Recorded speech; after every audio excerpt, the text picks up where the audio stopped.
Put it on you, Justin. But it cannot be too intimidating because, like, introverts, more than 4 or 5 people, I'm out. Then I also have to know them. Yeah, I also got to know. I'm not coming to meet people. I'm coming to attempt to reignite past friendship. Yeah. Trying to make sure the next time I see you, you're not, like, in a coffin. Yeah. So. I can't light a new match. I can just, like, stoke a I'm going to fan the flames a little bit. Let alone the production standpoint, but just from the songwriting standpoint, and I am in absolute awe. Like I am humbled by the effort of humanity that went into the creation of this, and how all the parts fit together, and how it all works, and how unique it is. Yeah, that's a great point. And even at the time, I probably thought something like that. But in the years since, and they've put out these other albums that are like increasingly simplistic and shitty over time. I'm like, how was this your first go round? How is this what you came up with first, and you couldn't do that again, or you didn't want to, or whatever it was, Yeah, like because wilder, because they got tired of trying to see like festival crowds mosh to prod, and you're like, God damn it, yeah. People can't fucking mosh in 13. Yeah, we just need to do 4-4-4.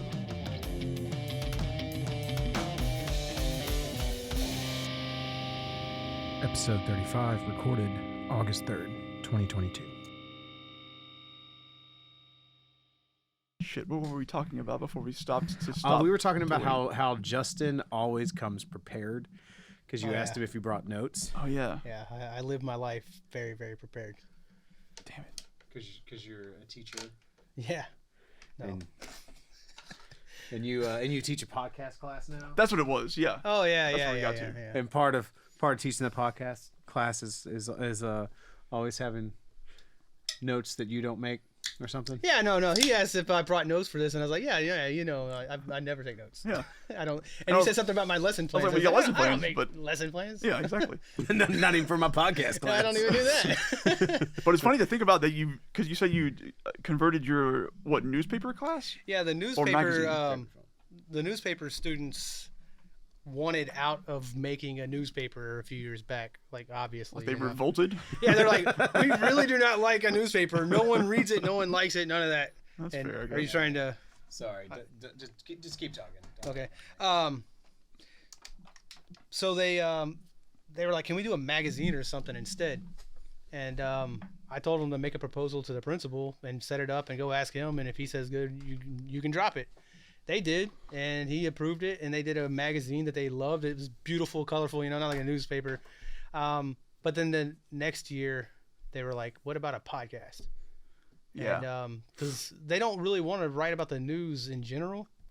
Like, that's a fair point. The magazine, yeah, they don't.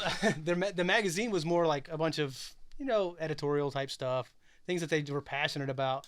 And they felt like with a podcast, they can sit and have those same kind of conversations and have more fun with it. And it will touch on news, obviously, and it would be, with the times. So I basically asked them for the same thing, and they bought the equipment. Now I just got to learn how to use it. Right. I just kicked the mic stand. Oh, no, there was a bug flying around, and I was judging whether or not I could smash it. Oh, okay. And then I decided not to. Yeah, so. But it's funny to think about that because... I think when you were a senior in high school and I was a junior then, because you were a year ahead of me. Okay. Wasn't that right? I think about right. I can't remember. There's some overlap there. When we got into the new high school, we were in that magazine class. Yeah. I can't remember what that class was called. It was literary magazine. It was a literary magazine? Yeah. Okay. And I remember just doing the artwork for it. Yeah. There was just like 4 people in there, I think. What? Oh, and they had us combined with another class? I think it was you, me, Josh, and Jennifer. Were in there. And maybe somebody else, I can't remember. Man, see, I remember being in there. But I don't remember doing anything. I don't know that we ever even made a magazine. We didn't, because we wrote a lot of shit for it, and we drew a lot of things, and like poetry and little short stories and whatever. Yeah. And then it just never happened. I remember sitting and writing all that Odysseus book or poem and stuff like with Josh, and that became that book later on. Exactly. Sitting there just writing a bunch of stuff that would never be published for a school publication. Pretty much. And that was the first and I think last year that they ever had that class. It was like a pilot program. We really set the standard. Really left an indelible mark on that school. I feel like that happened a lot. Yeah. With like we have ideas. With things that we were involved in as teenagers. Like today. Like I remember few minutes ago. Yeah, this is happening now. like when we had finals, and they were like, all right, well, you just have to take 3 of the 5 finals Oh yeah. and then just fuck off and do whatever you want. And like 200 kids decided to walk to Sonic. Yeah. Like a mass exodus across town. Yeah. Bizarrely. I don't remember that, but I remember them letting us not take tests. Yeah. But Yeah. I think that was when we got to be seniors, as you had already gone. at that No, point. no, that wasn't was- it if you that was had a when we were certain number of sophomores. absences Oh. or something, you were already exempt from everything or something? There was that too, yeah. I thought Oh that's yeah, what that it was was. part of the racket too. But they only, it might have been we were freshmen or something. I don't know. Maybe. But it was at the old high school. Okay. Oh, was it? Yeah. And then there was the other, there's like the Kinnific Civic Center, and there was, because we did shows there and whatnot, and we would just rent it out, And then there was one year that the women who owned it was like, we want to do something for the kids.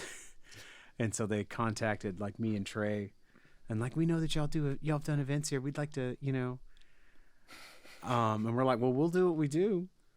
And we did what we did, and they were like, well, we're gonna sell some soda and some chips to these kids. And there were people, it was a metal show in 2002 or whatever with no cameras, so people were moshing and fighting, and I think people were doing a lot of drugs in the parking lot. yeah, about right. yeah, that's pretty right. Yeah. And they were appalled. They were upset. That's what I was thinking the whole time you were setting this story up. Is like, man, that probably didn't turn out the way. Yeah, It's this can't have been not. good. Yeah. It's like, Yeah. we're gonna get in there and there's gonna be a lot of broken shit. Yeah, because I was like inside, like running sound, quote unquote, and just like making all that work. So I was like, I didn't have time to like go out and like make sure people aren't inside of each other in the parking lot. Like that's not my job. Yeah. It's not my job, lady. Be a security guard. So No bouncers here, unfortunately. yeah, but the last time that something like that was done at that place.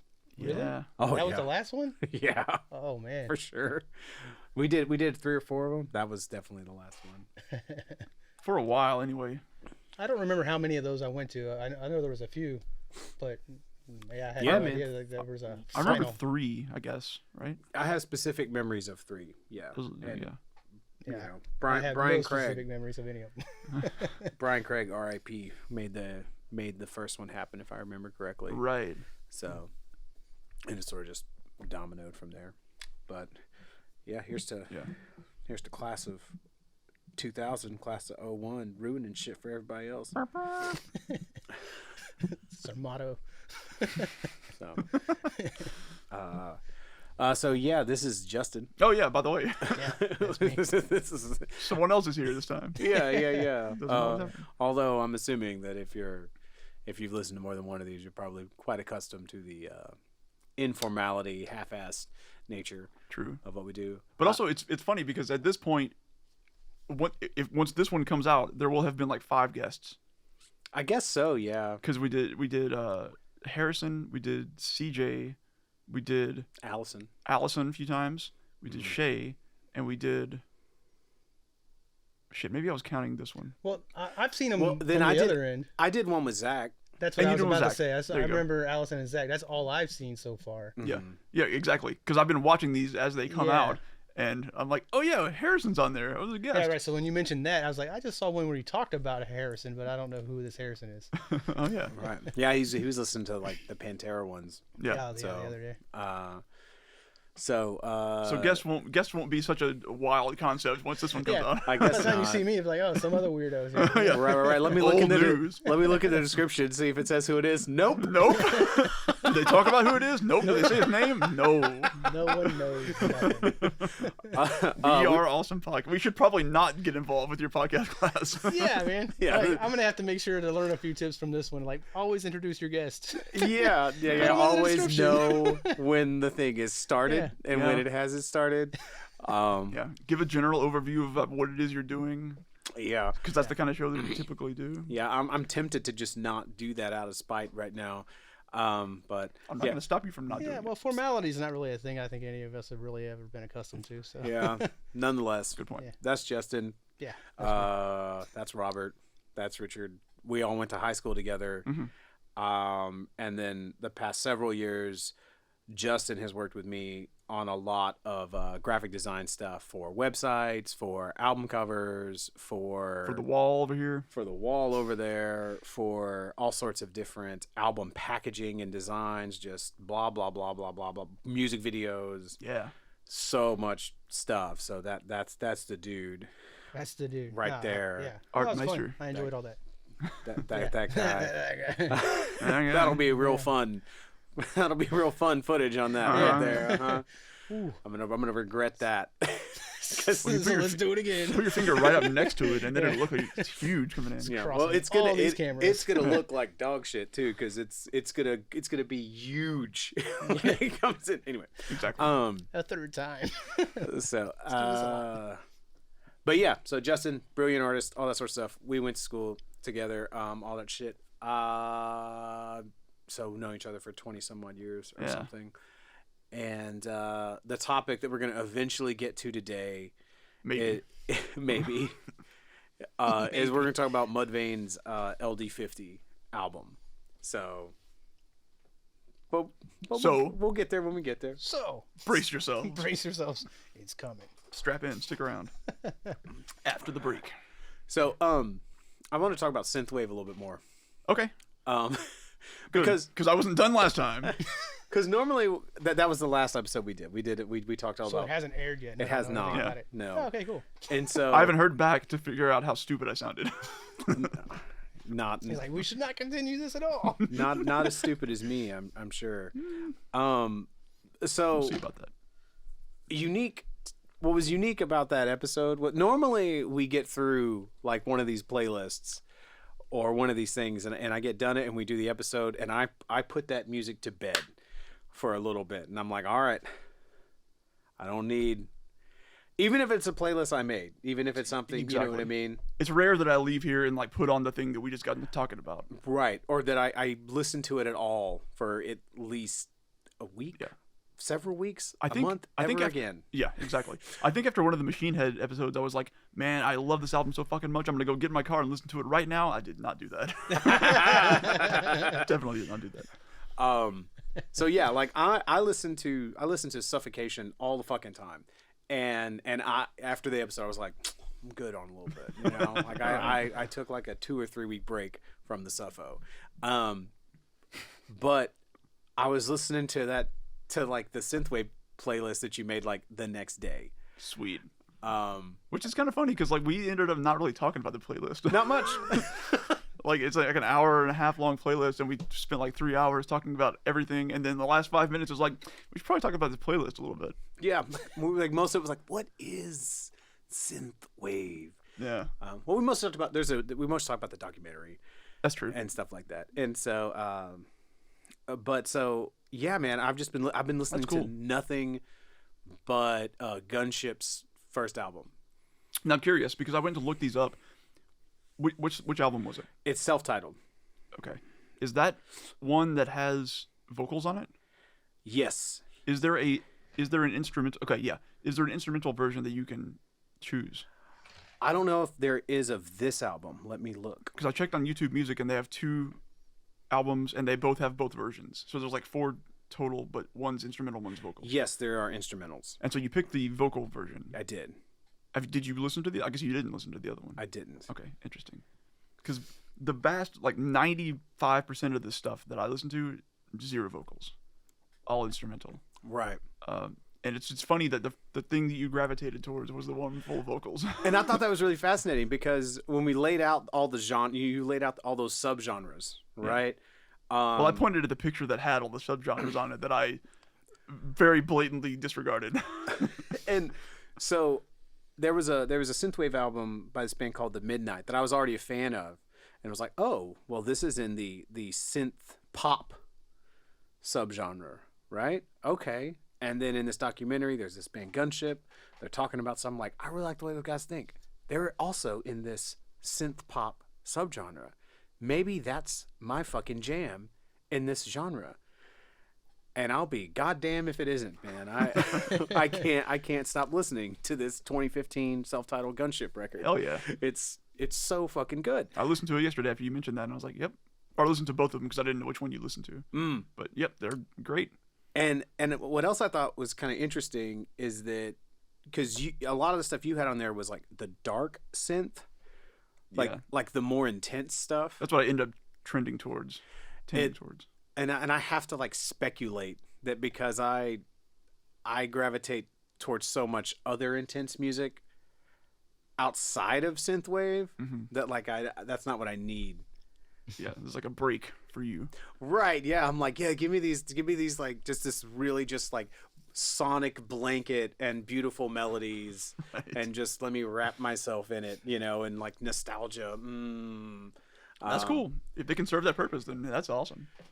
So, but yeah, I thought that was really fascinating, and I sent you this screenshot because we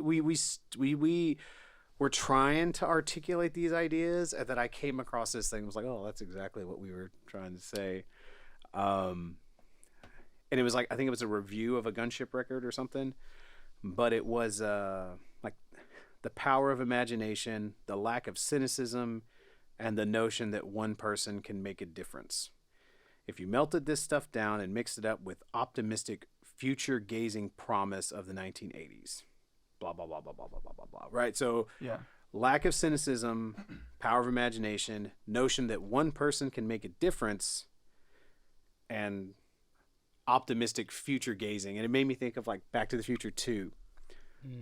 Because like, yeah, that's what's so enticing about, I think, like the synthwave, like that kind of 80s nostalgia, is you're not really nostalgic for the 80s per se. You're nostalgic for in the 80s what you thought the future would be. Yeah, all those robot movies and everything. Right, like we're gonna have flying cars and shit like that. Terminator, like shoes lace themselves up.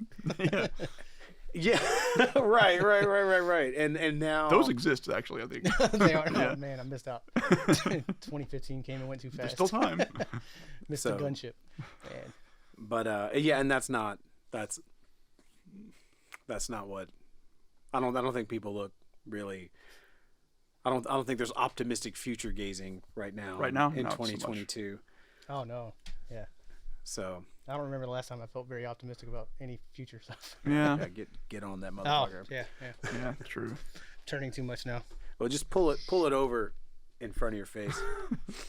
Yeah, that's fine. All right, good deal. But yeah, and I was trying to like skirt around the idea of like individualism and Reaganomics and neoliberalism. Because we were thinking about a lot of movies from back then. As you always saw like Schwarzenegger being like the lone hero, or Stallone, or fucking whatever. Right. Yeah. Right. And I wasn't quite able to like connect that, because that really was, I mean, that was one of the things that Reagan ran. I was like, I'm going to let Americans do what Americans do, and Americans solve problems.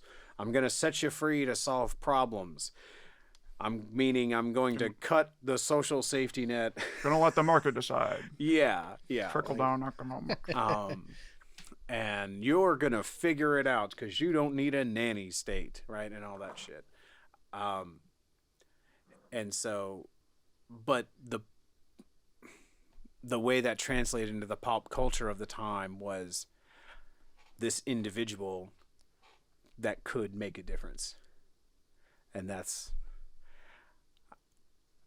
I mean,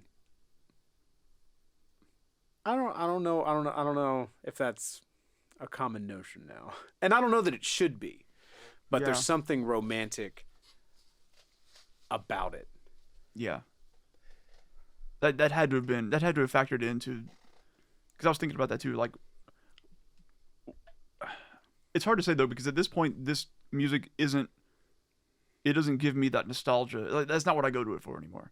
Sure. Maybe that was novel at first when I first discovered it. I was like, oh shit, this kind of reminds me of this time period that didn't actually exist in this form anyway, which is weird enough. But even soon after that, up to now, it's just like, I just love that kind of music. So it doesn't even, there's no notion of anything tied to it anymore.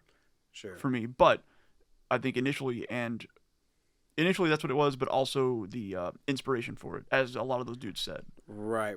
That was very specifically what they were going for. Right, because they talked. It was really interesting because in this documentary, like they were talking about how their like musical language that they use in the studio is all movie based. Yeah. Instead of like saying put some more Slayer in there or put some more Pantera in there, it was like put some more Goonies in there. Yeah. Or put some more Terminator 2 in there. Yeah. Oh, Less God. Blade Runner, you know. Yeah, right. Although I don't think any of those guys would ever say less Blade Runner. Yeah, no. But they very specifically said turn up the Blade Runner knob. and so it was really so like they're clearly like the impetus behind this music is that kind of, you know, the ideas that were permeated through those movies. You know what I mean? Yeah. And when I do listen to it, and a thing that I like about it a lot is there is, and with the versions of that do have lyrics, there is this yearning. You know, like there is. I don't know how to describe that. Can I ask a quick question about this? Please. Because I don't know. Are you gonna say what is synthwave? No. I was gonna ask you a minute I've ago. heard of it, and I've listened to like one or two things because I have students, and they're like, a couple of years ago, someone told me about it. Said you got to listen to this, and I did, but I don't really recall what it was because it's been a couple of years. But my question, I guess, because you're referencing the movies, is, are they recreating the score of those movies, or what do you mean, or the vibe that the movie gave you? They're trying to capture that with music. Yeah, kind of. And they're using a lot of the timbres, like the sounds that are used in those scores, Okay. like the synthesizers. But instead of them being, you know, atmospheric, ambient music to enhance a film score, it's put to, you know, a driving drum beat and, Okay. you know. Yeah, some of the shit very directly sounds like the Halloween soundtrack, like a John Carpenter soundtrack, or it very directly sounds like. Well, have you seen Stranger Things? Yeah. Okay, so like The intro. all the music right. for that is Okay.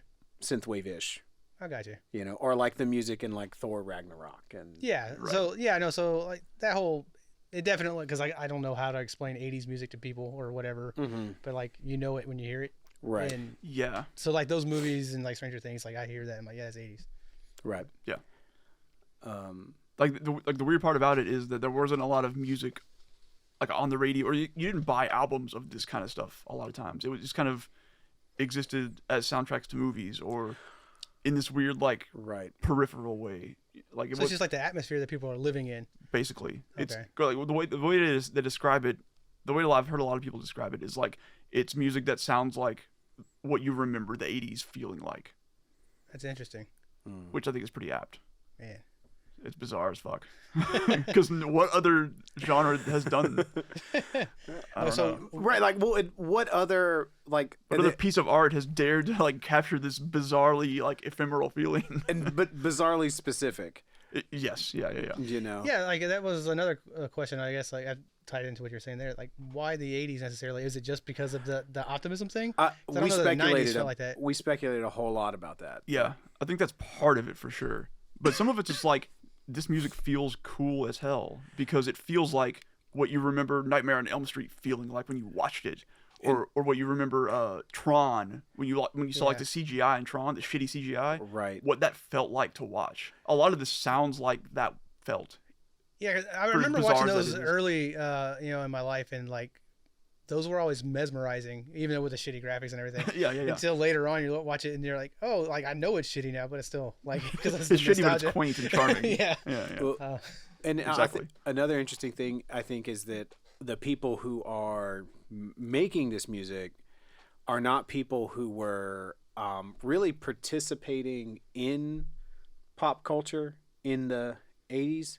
It's people, it's 90s kids who grew up watching movies made in the 80s. That's what I was gonna think. Is like So- they weren't even born, probably. Right. So Yeah, exactly. we're kind of, from what I gather, kind of like the average age. For people who make and consume this stuff. Right. Oh, okay, I got you. Right. So there's this very like small window of this weird thing that happened to happen. I had the speakers on. Oh, really? Yeah. Oh man. Yeah, so it and then you know, we speculated about a whole bunch of stuff. I think that if you wanted to really, if someone out there who's smarter and more disciplined than me did a really sort of exhaustive study into all this, I would imagine that some of it had to do with like the advent of the VCR and home media, and that so much of movies made in the 80s were able to be consumed at home by 8-year-olds that had taped Ghostbusters off a TV or Yeah. or whatever, and that was our generation. That was us, Right. in like 1992, 1993, 94, staying up late watching all these movies, taping them, going to your buddy's house because he had the fucking Master of the Universe VHS that you didn't have, and or whatever it was. So I don't think you get the sort of inundation in that culture so much that can become your language, like your artistic language. I don't think you get it without that physical media to revisit, to rewatch that same movie, Yeah.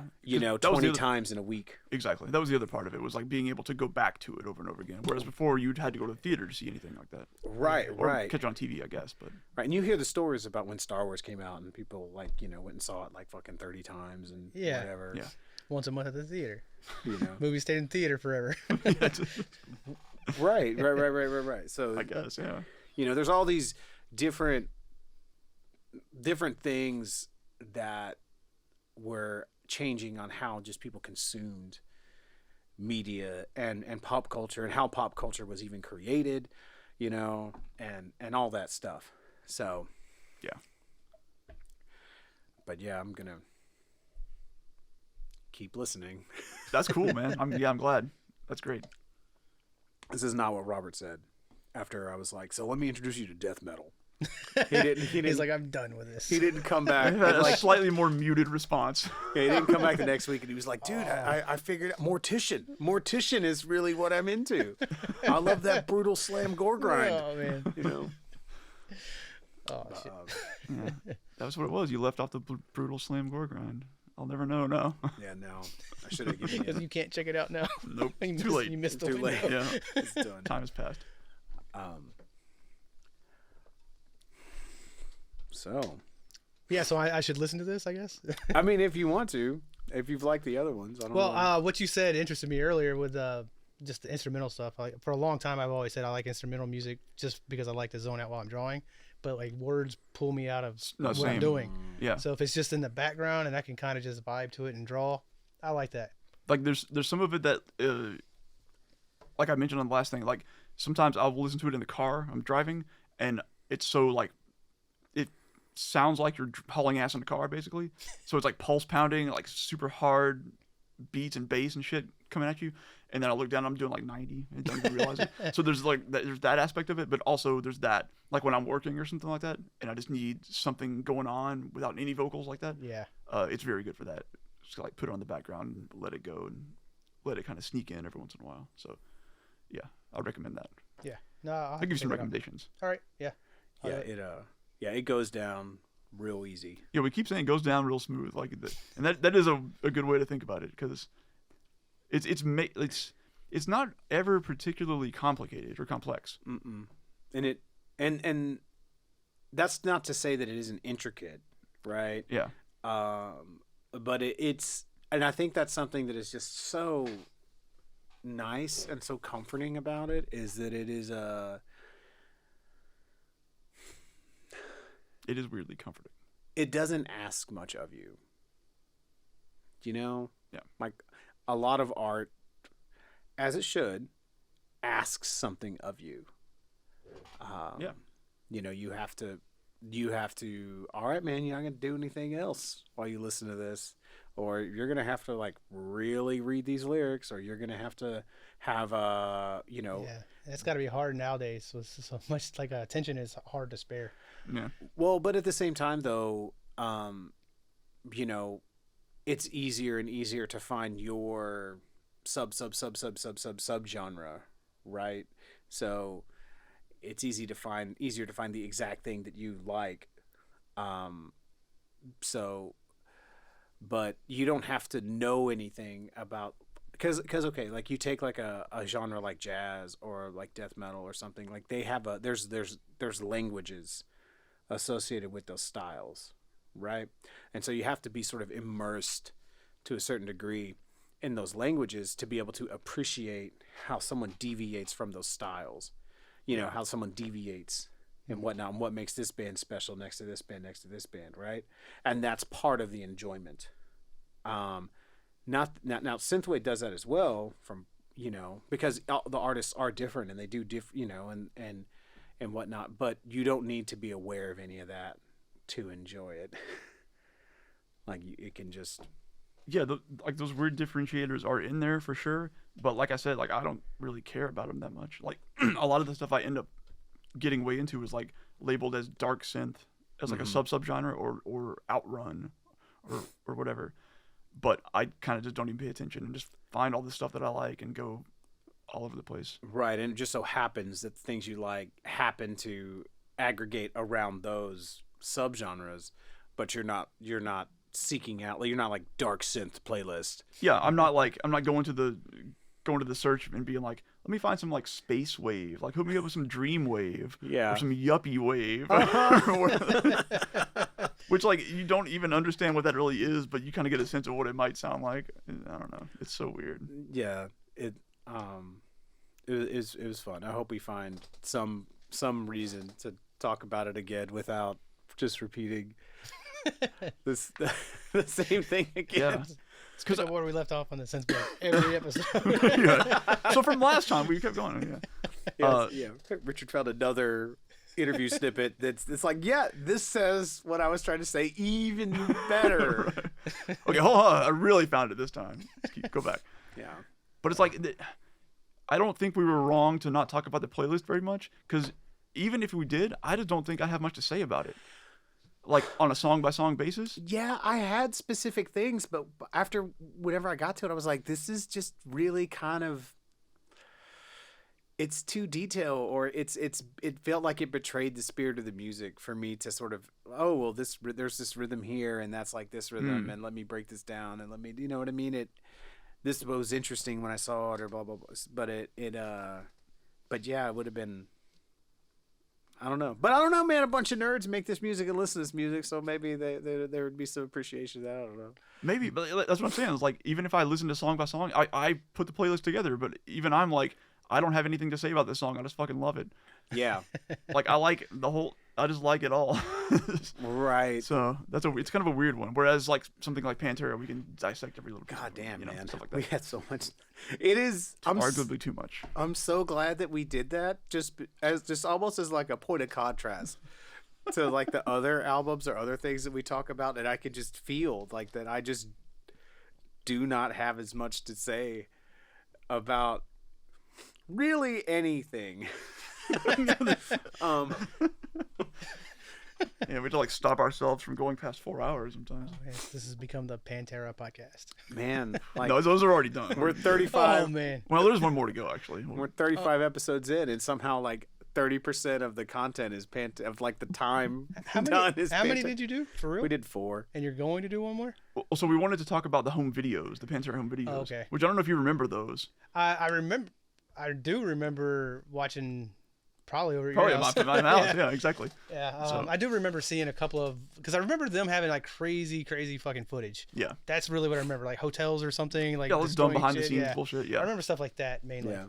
Yeah. But, Yeah, we wanted to get Jet in here to talk about those because he is, that He's another weirdo who's watched those almost as much as we have. right, and all the time back in the day when me and Robert and Jeremy and Jet would hang out, like the home videos were like this meta language that Yeah, we exactly. would communicate with, or through, and whatnot. So wanted to get him in here to talk about, but I don't know. We're gonna figure out some way to do it, but I don't know what it's gonna be yet. Yeah. So, Fun is what it'll be. Yeah. One way or I another. think I might just we might just like fucking throw it up there and just do a reaction video. That's not the worst idea. Honestly. and just like Yeah. like it's a commentary for a sporting event or something. But yeah, I skimmed through and watched a bunch of like interviews from back then, from that time period, and it's startling, like the difference in the way that they're portrayed because that's what I started to realize is like who I think they are as people is what's portrayed in those home videos. Right, exactly. You know, not like because Vince, for instance, there's a lot of things you see him do in those home videos, but speak intelligently Not really one of and them. incomplete sentences is not. Yeah. That's not really it.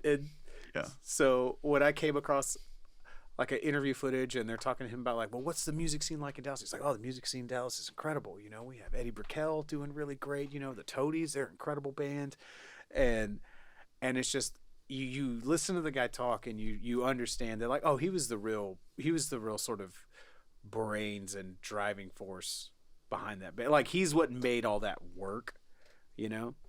And even Phil, like you listen, like there's like an interview snippet for all the like fuck the alternative music and the trend is dead and all that shit, all that fucking talk that he did, like in '94, pow, right whenever like they're like asked him about like fucking Kurt Cobain's suicide and he was like, y'all need to leave him alone. Like y'all, you know, like he went to bat for like Kurt Cobain immediately, and he was like, he's like, you know, you shouldn't judge because I know how, even with the little bit of success that we've had compared to how successful they were and how out of control you feel and how people are pulling you in all these different ways and how, you know, and how much I hate that, you know, you should never judge anyone who's in that position. And it was like, look at this fucking measured ass, fucking empathetic response. And then, you know, 2 years later, you know, the trend's dead, you know, and folk, you know, and all that shit, you know. Yeah. But it's just, there was a big difference in like that and like the image that was put out through those home videos. But right, it was a weird proto. What's the when you think you know somebody? When you propaganda. fuck. No, like when you Panteraganda. shit, I almost had it and now it's gone. Panteragate. Now I'm just thinking of Panteragate. Shit, parasocial relationship. Yeah, it's like when you. Pantera social Nah, relationship. We're not doing that. We're not doing that. But I appreciate that. He got it in there. It's an obvious one, man. So, but yeah, we'll get to that at some point. I'm sure. This is wild. This is wild. Nah, man, it's like I was talking, like we were talking about earlier, like when you got here, like being old is fucking weird because it's like this is like the kind of high stakes bullshit I have to like put together just so I could fucking like hang out with my friends. Make this happen. Yeah. Build a studio and put my entire life savings together and make this happen. Yeah, I can hang out with my friends now. just so I Take can. out a loan. Yeah. To visit somebody. Yeah. Because it was like, hey, guys. Justin, you want to just come out and hang out? Aw, man, it's a Wednesday. I can't be up late. You know. Hey, Robert, you want to come hang out? Oh man, I can't leave my house. No reason. No reason, I just can't. And but no, guys, we're gonna record a podcast. Oh, okay, we'll do it. Oh, Justin's gonna. Okay, guess I can do Robert's it. gonna be there. Okay. Man. It's a wild fucking thing, man. I mean, that was how you got me out of the house during the early parts of the pandemic, was getting you to help you fucking build this place. It's true. Hey, Robert, I need you to come help me hang some panels and shit like that. Oh yeah, that. Oh man, Yeah. that's weird. Yeah, because you and I did hang out before the pandemic. Yeah. But it was always making shit though. It was always like, hey, I'm gonna go over there. That's the only way I hang out with people. So I got a project, let's do it. Yeah. Oh, you just want to sit down and watch football? No, I'm good. I ain't got time for that. No, I'm busy. I don't want to sit down and do nothing. I can't. I feel like there's a measure of that's like really toxic. Like this is a really we're unhealthy broken. habit that we have here, of you know. I don't know. I see this as being productive. Of like having creation be the impetus, the Yeah. carrot on a string sort of thing. Well, if I think about myself, right, and I think about, you know, how I was when I was growing up and whatnot. Like once I got to be a teenager and whatnot, like all of my social time was based around playing music or making stuff. Almost all of it. And because I needed that feeling of like, no, man. I'm not just hanging out. I don't just hang out with people, right? I'm fucking doing something. I'm making something. And it's like, what's fucking wrong with just hanging out with people? You know, like that's a really good, important thing to do. Yeah, it's healthy. Why are you trying to turn your leisure time into work? Why are you trying to turn your, that important social time into a side hustle? You're right. And but yeah, like I don't have a lot of friendships with people that I don't, or like deep friendships with people that I don't make things with, and that's probably not healthy, or that has the potential to maybe be unhealthy. Yeah, I can see that. Coming from the other way, I've talked to you many times about the idea of like the art that I do is very lonely, so I'm always by myself. So like having the ability to talk about my art with other people is always important to me anyway. So I like to be able to hang out with you and talk about those things. But like I'd always been not much of a person to hang out. But like as a teenager, I did a lot because I felt I needed to get away. Like the only way I was going to see people was to go hang out. So the art, it was either going to do the art or I was going to hang out. I couldn't really do it all together. So for me, looking back now, it's kind of nice that I get to blend them. Because time's precious now, and getting to blend them is pretty nice. Sure. Like, I do, man. I really, I'm envious of like those times when it's like, oh man, I could either practice or hang out. Because that's not what my life's like now. My life, the way my life is now, is like if I don't like carve out the time and like make the commitment to anything, it doesn't. I don't know, man. Being a parent, being a essentially a stay-at-home dad, stay-at-home parent is really strange because you're sort of like simultaneously socially like saturated and also socially starved. Like, cause there's a part of you that's like, just everyone fucking leave me alone. Yeah, because I totally get that one. Because as a teacher, you're like, oh God, yeah. Like I get too much time with people, and I don't want any more time with anybody else afterwards. Right, but then for me, then I also have this other side of like, please, someone listen to my ideas. Please, wife, please listen. Yeah. I know that you've been like, elbow deep in someone's fucking chest cavity all day, but I had this really interesting thought about capitalism that I want to talk about. Let's solve the world's problems right now. And oh man. And it's like, yeah, she don't have fucking time for that, or space, and nor should she, nor should she. But but then I'm also like, no, I don't want to fucking sit on the couch with you. I want to be left alone. Like I'm constantly those two things.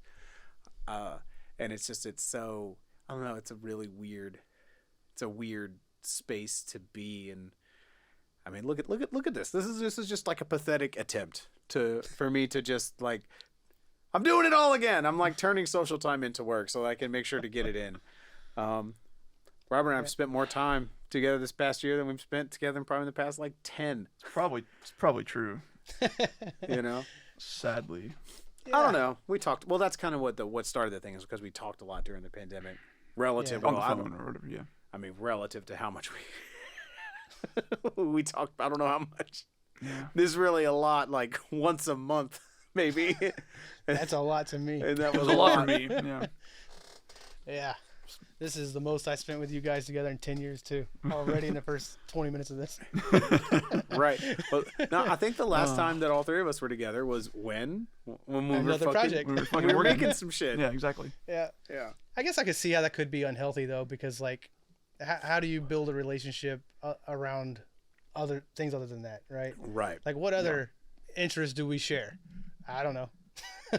Right. And like, does that make us have a strong relationship, or is it really fragile? I don't know. I've had both.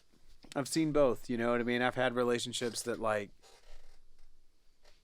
are,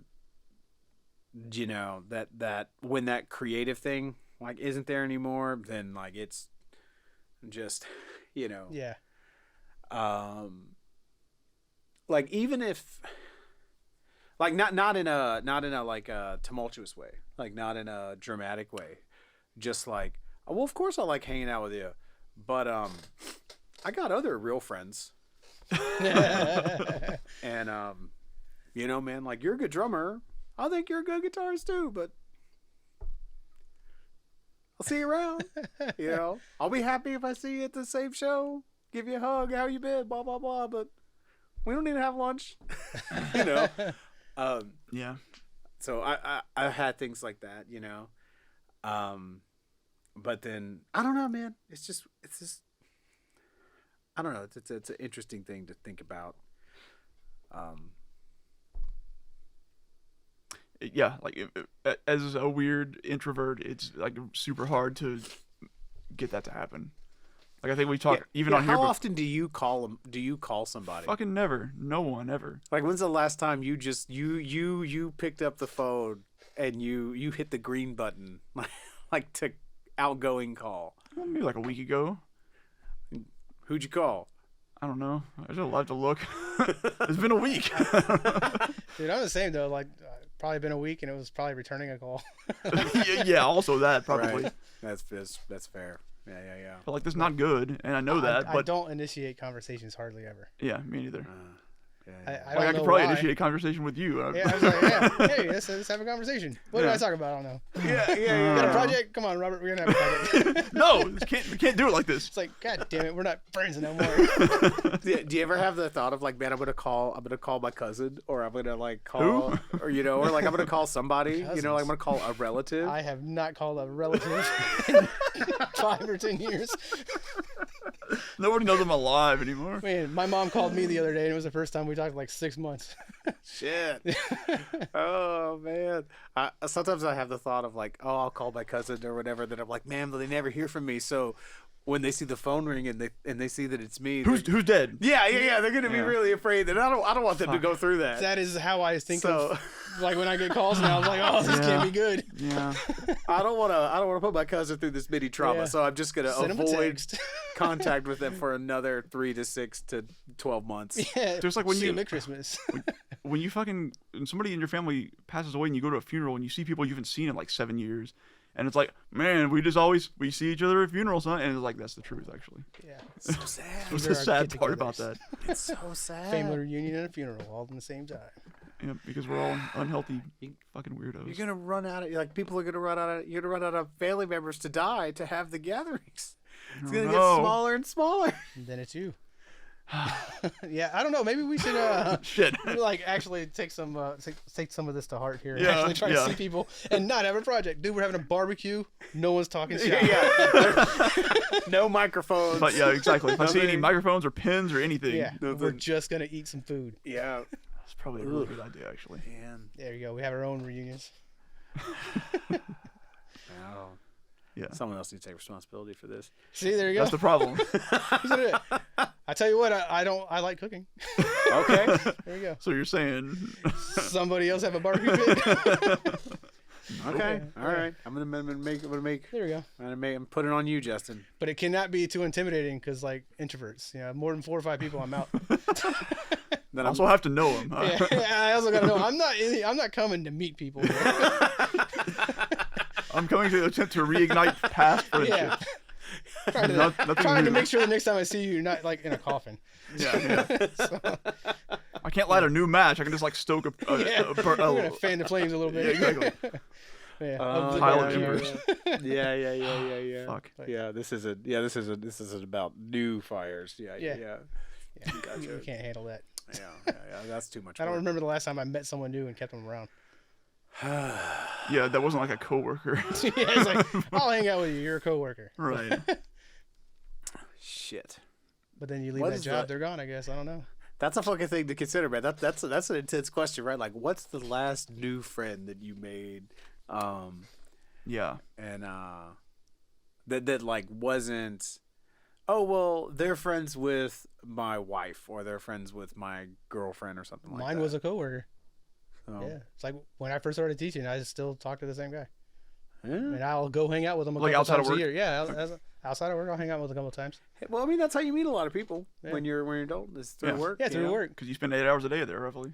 Yeah, but as a teacher, I'm spending 8 hours with a bunch of teenagers, so I don't really Also meet that that. many adults either. So do you get like starved for adult conversation also? Yeah, so like what you were saying earlier about coming home and wanting to talk to Allison, you know, like, oh, I got to tell you this. I felt like I would come home mentally exhausted, but I would still want to talk just because like I got a lot to say that I didn't get a chance to talk about today. Right. You know, like I read the news. There's a couple things that happened. I didn't talk to anybody about this, you know, or Right. like just something happened in my life, you know, or something I was interested in, and I didn't share it with anybody because Yeah.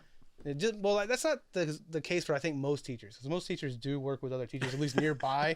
You know, in the hallway they go out and like bullshit with them for a couple of minutes every You're like, hour. Most But- teachers don't think. Yeah. But yeah, I don't have that same type of setup. So Oh yeah, you're kind of a loner. yeah, in I what don't. you I, do. I hop schools and I do something very different than everybody else.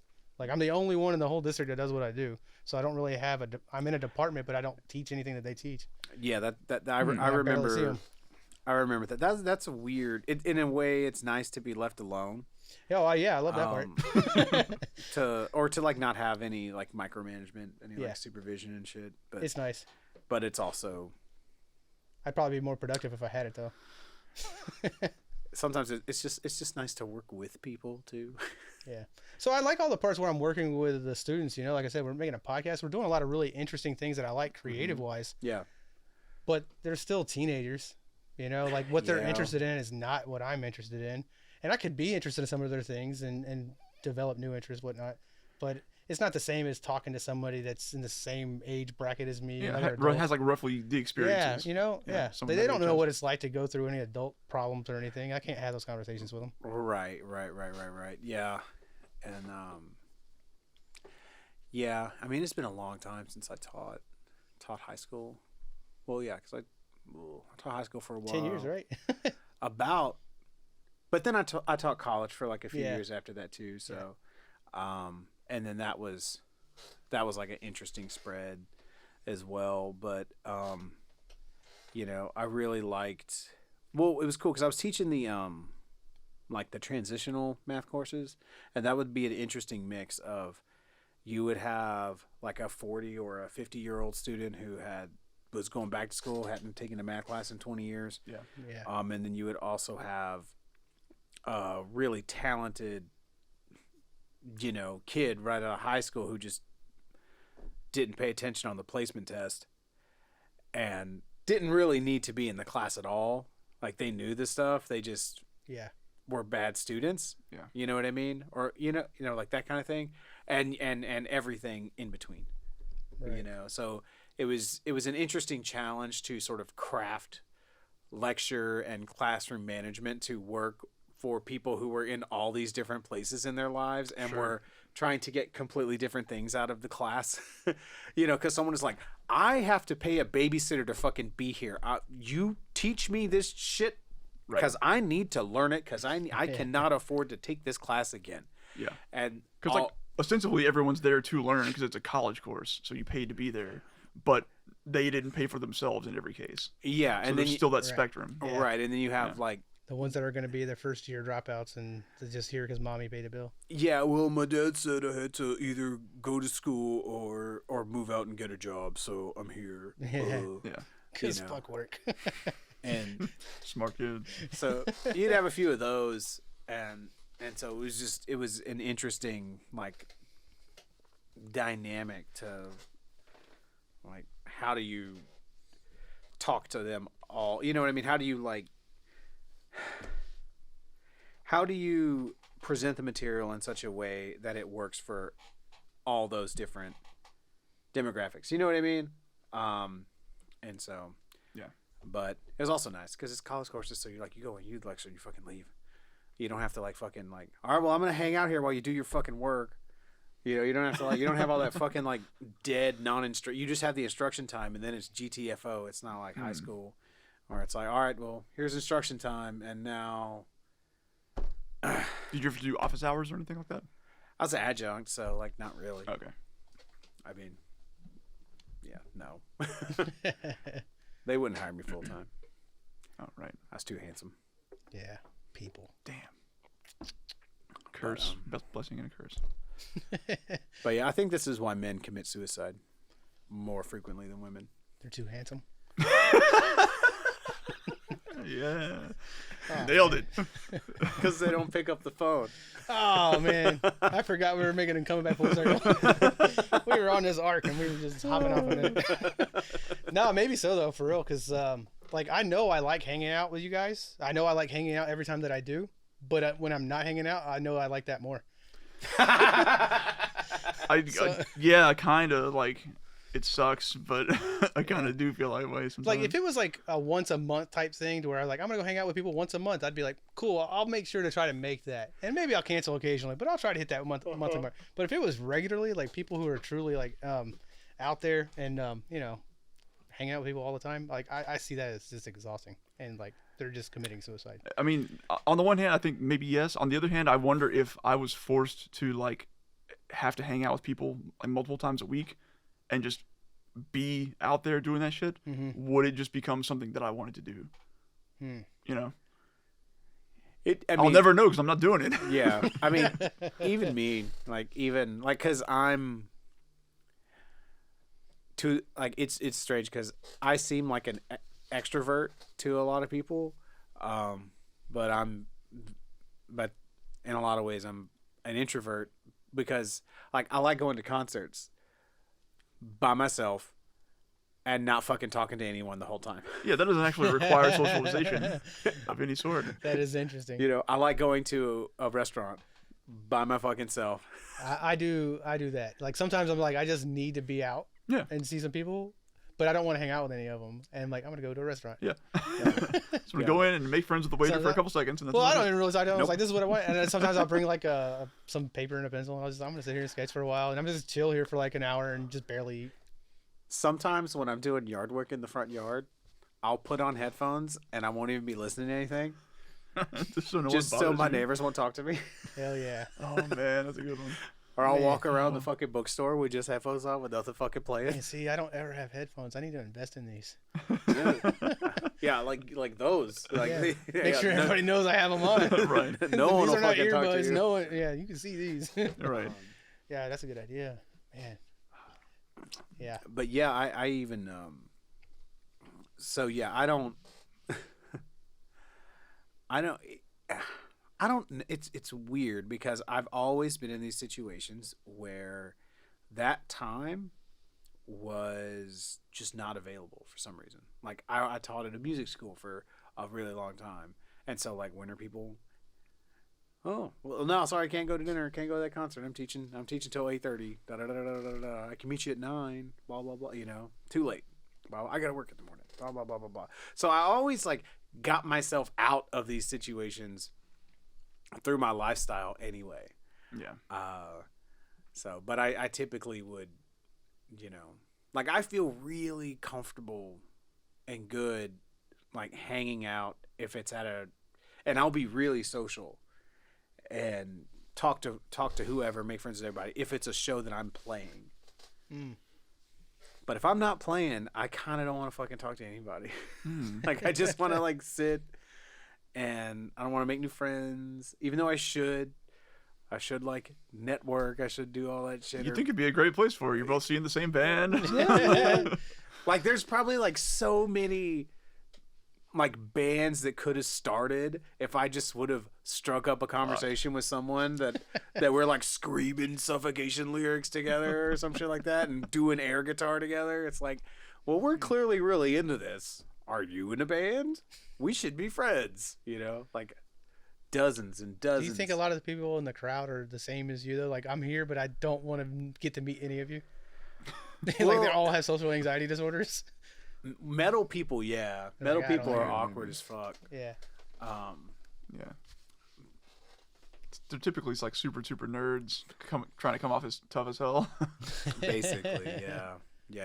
And More or less. they need to wear like "Hello, my name is" tags, and just like, Actually, introduce themselves as they come in. That's what all the different shirts are about. I was like, oh, my name is this band. Well, my name is Origin. Pantera. favorite. Yeah. Hey, Origin shirt. Did you see them last month? Man. Fucking sick. I think I saw you there. Yeah, man. Hi, I'm Richard. Friends forever. Yeah. You know, I talk a lot too, and I think a lot of people probably say I'm an extrovert because when I am out and about, I'll introduce myself to everybody, talk to everybody, and I have no problem doing it, and I don't think about it at all while I'm doing it. Right. But whenever I'm not doing that, I'm like, I don't want to go do that Yeah. at all. Exactly. Yeah, like I think people assume introvert means awkward, like socially maybe so. awkward. It's like, nah, man. Like I know how to talk to people. Yeah. I just don't want to do it all the time. Yeah. To me, it's exhausting. Like while I'm doing it, I'll get the energy, I'll do it, and I'll enjoy it. Mm-hmm. But man, the idea of leaving the house to go do that is not entertaining to me. Were you always this way, or is this all old man shit? Is this all No, like 40-year-old I have shit? been that. So I remember being very, very awkward even as like a kid. I was very afraid to I have like a memory of like me being like maybe 12 or 13 and my sister being, a couple years younger, and my dad giving me some money to go back up to the McDonald's line. Like we were hanging out playing in the ball pit or something with my other sister, and I wanted something else. Here's some money, go get it. And I'm like, I can't do that. And make my sister go do it. Like you go talk to that crazy scary man that's like 16 and I'm 13. And being terrified. So I know that I have always been kind of an introvert. I stayed in my room. I drew a lot. I stayed by myself a lot. But in high school, I guess it took a while. I guess for me to realize that I can talk to people and I don't mind doing it. Right. I just had to meet the right kind of people to want to talk to them, because Right. I'm different than most people. I've talked to you about that before. Like I have these weird interests that don't really align with very many people. So I can't have conversations with very many people, not in depth anyway. Yeah, that's a thing. Like, yeah, like There's some weird aspect to it that's like, I don't want. I mean, there's a few different ways. I think like if I start trying to meet this person and it doesn't work out, then I've wasted their time. I've wasted my time. Or maybe they end up liking me too much and I don't like them very much. Or the other way around. Or like these other weird. Yeah, there's all these weird dynamics that I'm like, I don't want to. I just don't even want to have to deal with any of those. right. And that, I'm sure that makes me miss opportunities. But it's like, man, that's. Yeah, because those are all things rattling off in your head before it's even happened. I can't stop myself from playing out all of the possibilities before man. it even happens. And it's fucking stupid. And you're like, I have enough friends. Yeah. I have 0.68 Yeah. friends. Yeah, I was like, no, I don't actually have enough friends. Probably. Like as the number dwindles, it's like I've it's met a only lot of getting people in easier. my life. Yeah. Oh man. No. Yeah, no, I don't like the idea of meeting new people either. It's horrible. Yeah. It's a lot of work, man. Like I feel like I don't have a huge section of my day available anymore. It's already taken by this job, and then like, okay, I got a little bit of time left and I have a kid. So Right. like I gotta be around for my kid. So here's something I'm worried about. How irritating is it whenever your kid makes friends with another kid, and now you have to kind of be friends with that kid's parents? Yeah. Yeah, no, that happen. That's starting to happen to me more and more as my kids getting older. So like I have to talk to them, and like I said before, I don't have a lot in common with most people. So I have a lot of really shallow conversations. I'm like, all right, cool. It's like I got to learn more about what these kids are doing so I can talk about that. Like, oh, these kids like Minecraft these days. What's that about? I got to learn more about Minecraft now, just so I can talk to these parents about what they're doing. Yeah. I always run this weird thing where, like, if I like run into like another dad and I try to talk about like kid shit, they don't want to talk about that. Like they're good for like kid's doing good. Yeah. Like they don't want to talk about that for too fucking long. Mm-hmm. And so usually I'll just ask people about their work, and I'll really ask them The about classic question: what do you do? Well, I'm talking about like sometimes people who I know, Like, and I already know, like, oh, how's the da da how's da it da going? going? And oh, okay, well, what's that like? Da, da, da, you know, but even that sometimes gets awkward because they're like, well, what do you do? And I hadn't thought of that. and I'm like, well, you know, kind of stay at home dad, kind of, you know, but I do all this music stuff on the side, blah blah blah, da da da da da, and they're like, oh. They look at me like I'm an alien, or like a weirdo, like I can't be trusted. You know, it's a weird thing. Yeah. Anyway, it's so dumb, and I feel really like vulnerable and ashamed for even like saying this stuff. So I'm gonna say it anyway. But like for a while, I had this work from home job where it was just like doing invoices for like a medical records company, and I felt really good. Because when people I'd meet another parent, and they're like, "Oh, what do you do? Oh, I work from home, work for a medical records." Oh, cool. You know, You have an answer to the question. I haven't answered the question. You're validated now. I feel tempted to lie and say that I still do that, just so the conversation's over. You know, and so because if they're like, "Well, oh, what do you do?" "Oh, I'm a musician." Like, oh, they got like fucking they got 10 questions now. Right. Let me tell you all of my favorite music. Yeah. Oh, dude, I wish it was just that. I wish it was just. Do they think you're like a band director? Do they think you're like in a major band on a major label, or they have no conception of what that means? No, at all. No idea. And so, usually it's like, oh, that's so cool. What, you know, and I played guitar like once 25 years ago. It was pretty cool. that stuff never bothers me. Okay. That stuff never bothers me. Yeah. But it's I just imagine that happens all the time. I don't know. I don't notice it when it does because, like I said, it doesn't bother me. But then some people will just be straight up like, "Oh, so your wife has a good job." You Damn. know?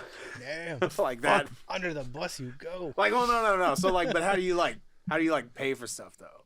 Like sometimes people will just go like straight fucking to that, you know, and it's like, well, you know.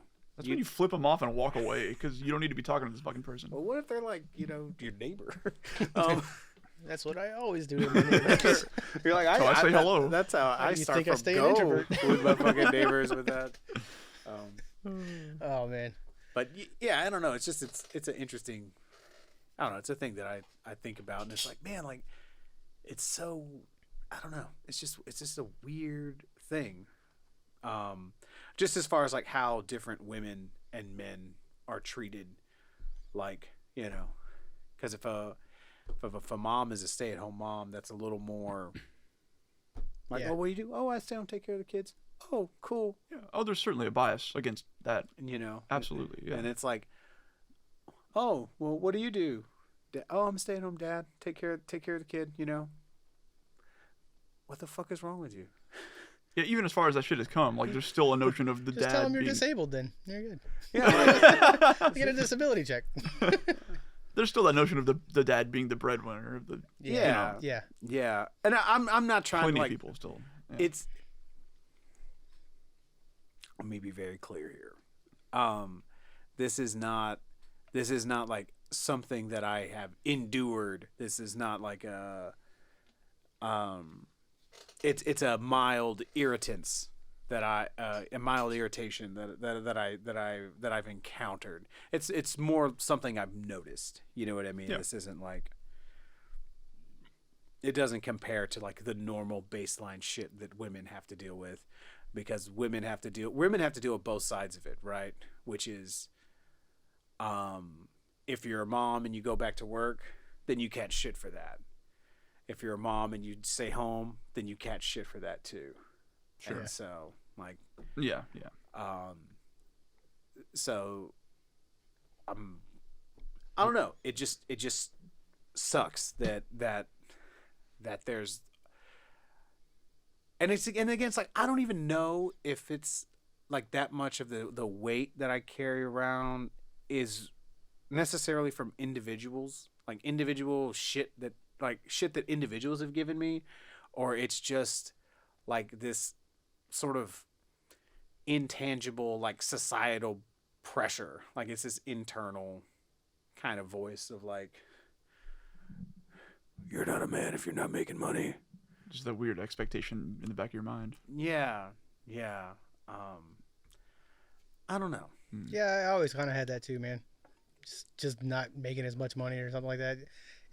I know it doesn't bother me like rationally, but like the societal pressures of it do, because you're like, I know that I'm being judged by somebody out there. That's what Yeah. it is. Like, yeah. And, Right. that sucks. It's like, I don't feel bad about this, but I feel bad because you guys are judging me. Right, like I know there's someone out there. Yeah. That is Like- that thinks less of me, and, Right. or there's someone I've met who thinks less of me, or whatever.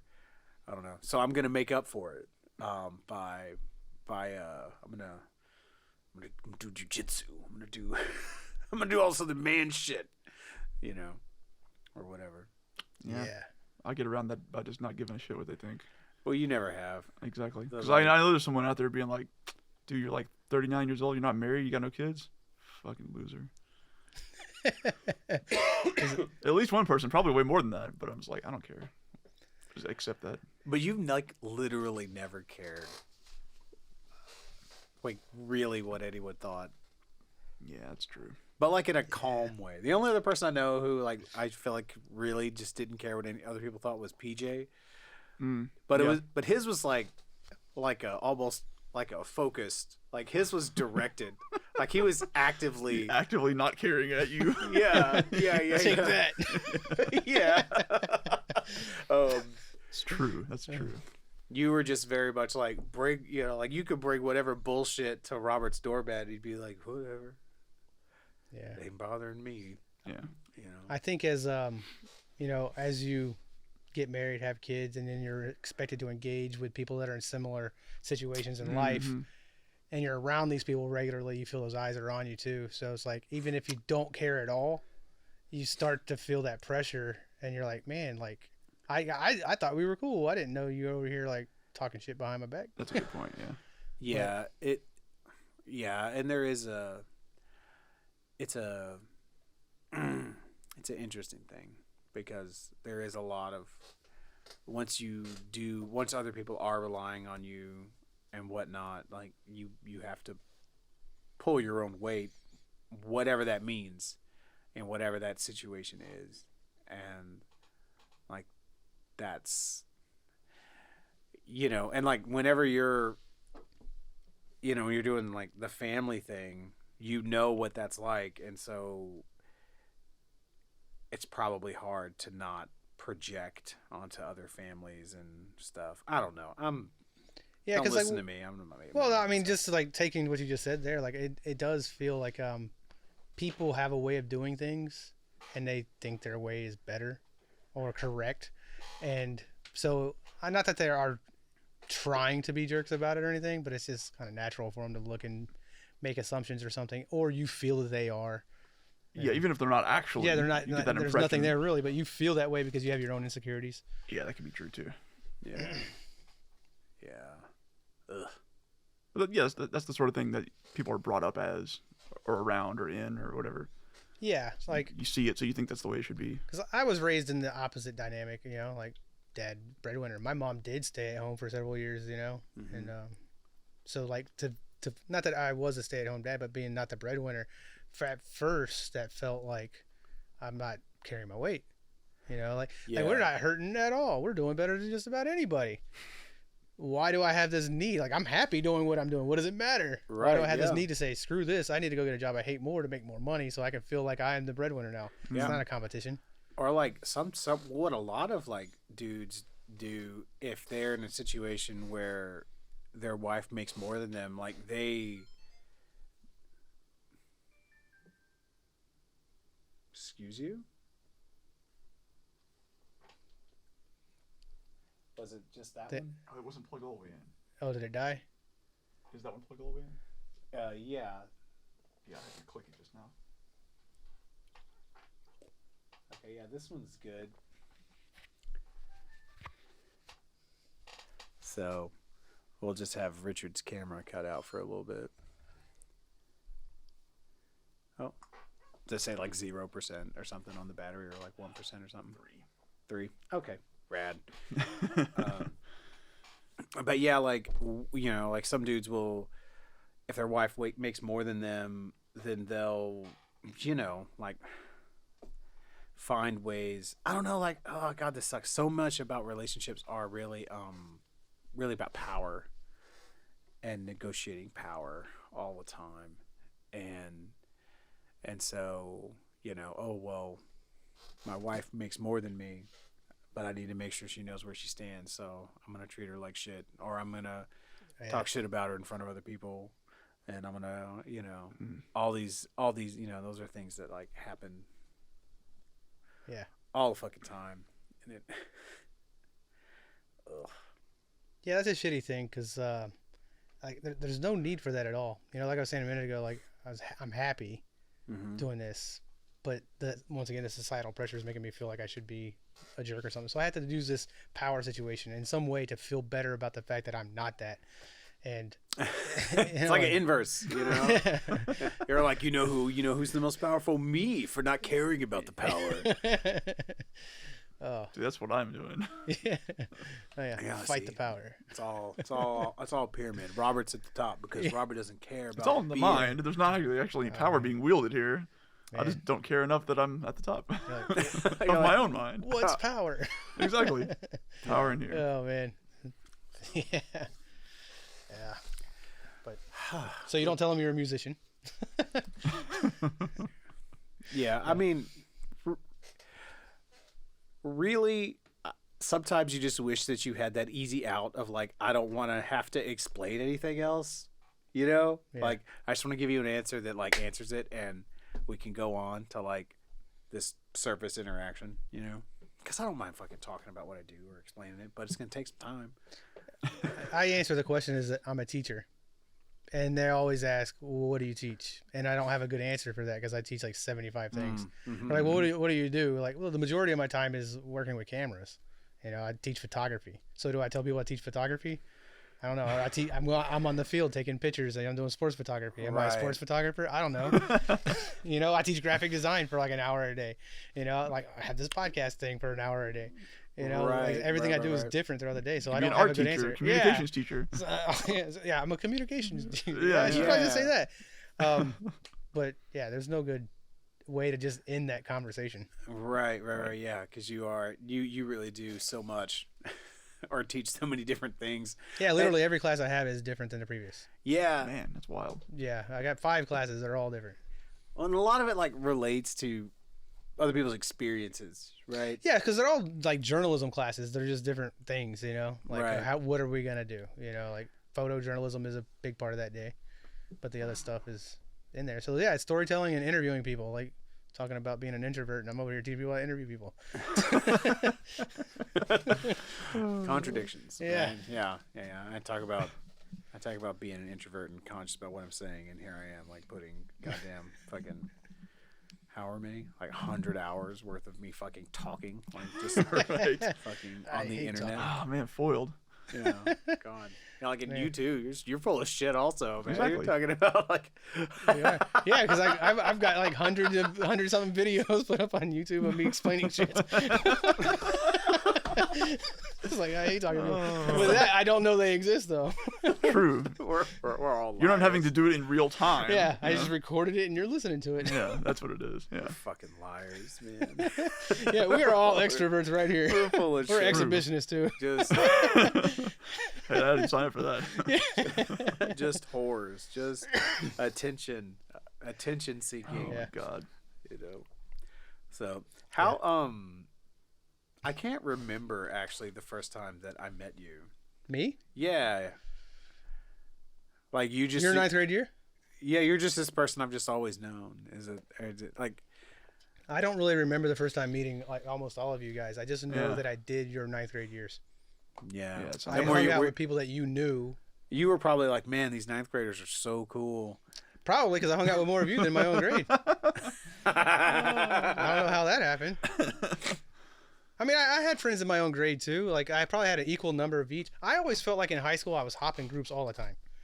And yeah, it was so weird for me because like I was always in my art class and I had like the art friends there, and then I would have like you guys and another group of people, and I'm hopping around. And I played sports with a lot of the people when I was younger, so I hung out with some of the athletes. Right. And it's hopping, and I always felt like I had the ability, or I was lucky enough to be able to hang out with another group without feeling like I didn't belong. You know, like there was several of them I could just wander through, and I wound up spending more time with you guys as the years went on, Right. because I was more entertained with you guys than most everybody else, I guess. But Yeah, I was in that weird boat where I was on the football team, but I didn't really. It was very isolated, my social experience with those guys.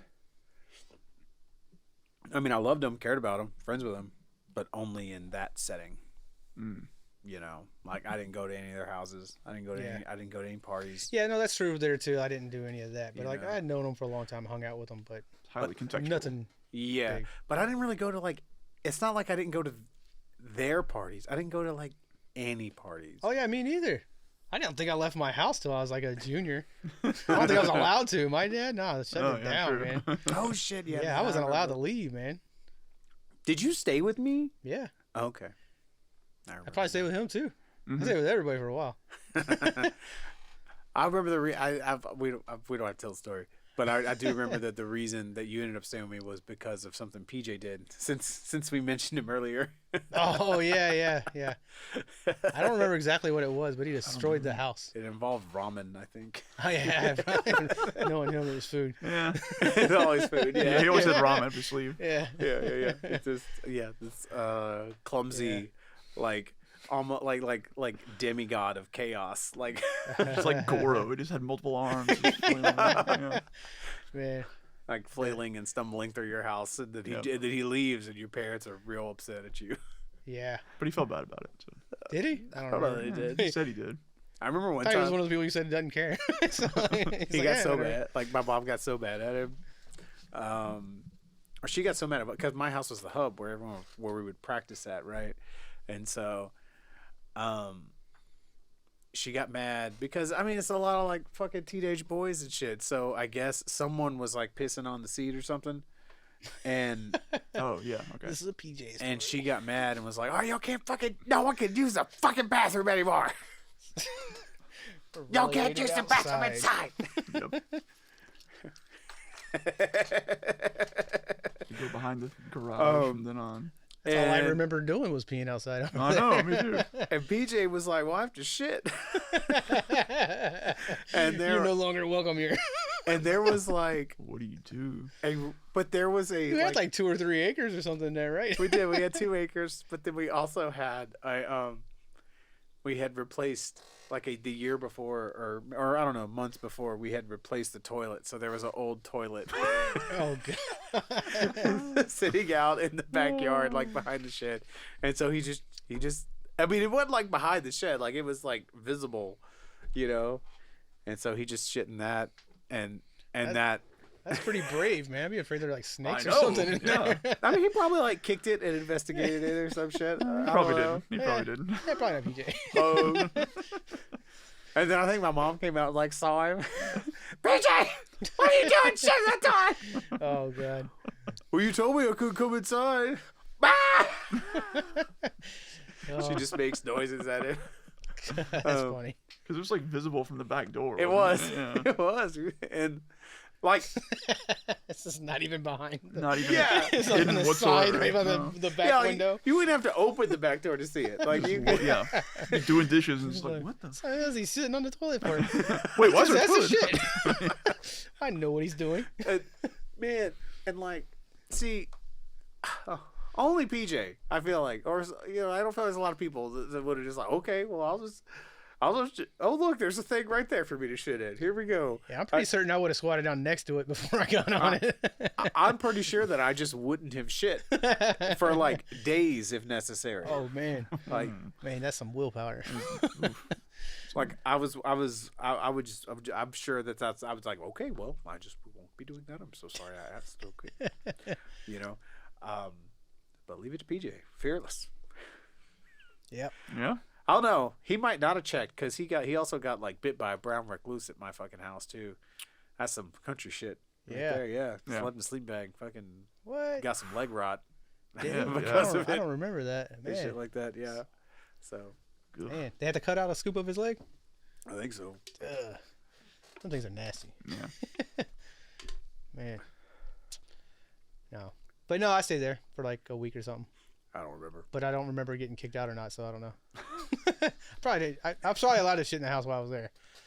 You would? Yeah, I was allowed to shit in the house while I was there. I think. The ban had been lifted by that point. Yeah. Yeah. Whatever I would tell my mom, like the past few years I was hanging out with Justin, she was like, "Oh yeah, was that the boy that stayed here and took the really nice shits? Oh yeah. That Yeah, the boy that's who nice. cleaned up after himself so well?" I was He like, "Yeah, that's the cleaned one." up his shits. He's not the one that shit in the toilet in the backyard, right? Oh no, she never would have forgotten PJ. Yeah. She never forgot PJ. Oh god. But it's funny because like she would talk so fondly about him after like the moratorium of years had passed. You Yeah. know? Mhm. 'Cause that's Yeah. how that goes. You know, Right. like Yeah. if you leave that impression. Yeah. You will never forget me, and Yeah. eventually you will like me. That dude. That's some PJ shit right there. Oh damn, that's awesome. So Dr. Couch. Dr. Yeah, Couch. Dr. Couch. Paging Dr. Couch. Yeah. He's not that kind of doctor, but But he probably has someone say that to him sometimes. Probably. yeah, Yeah. hope so. That would make sense. Humbug. Paging Dr. Couch. Well, it's about an hour and a half. What? I didn't even realize. Oh, Yeah, I'm all get up there. stuffy. that's not allowed. I did take a vid test before y'all got here, so Vid just test. a COVID test. Oh, Just right. So you're exposed. Yeah. Voila.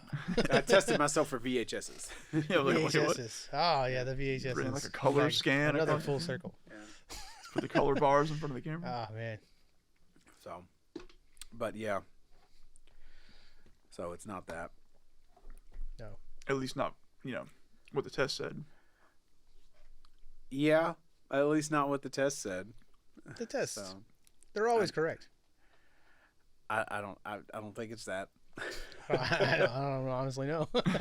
You haven't had it yet. They're right? false positives, false No. negatives. I don't know, something like that. I don't know. Yeah. I think there's a lot more false positives than false negatives. Is See, that I had heard something like that, but I couldn't remember which one it was. Well, and that's what you'd want.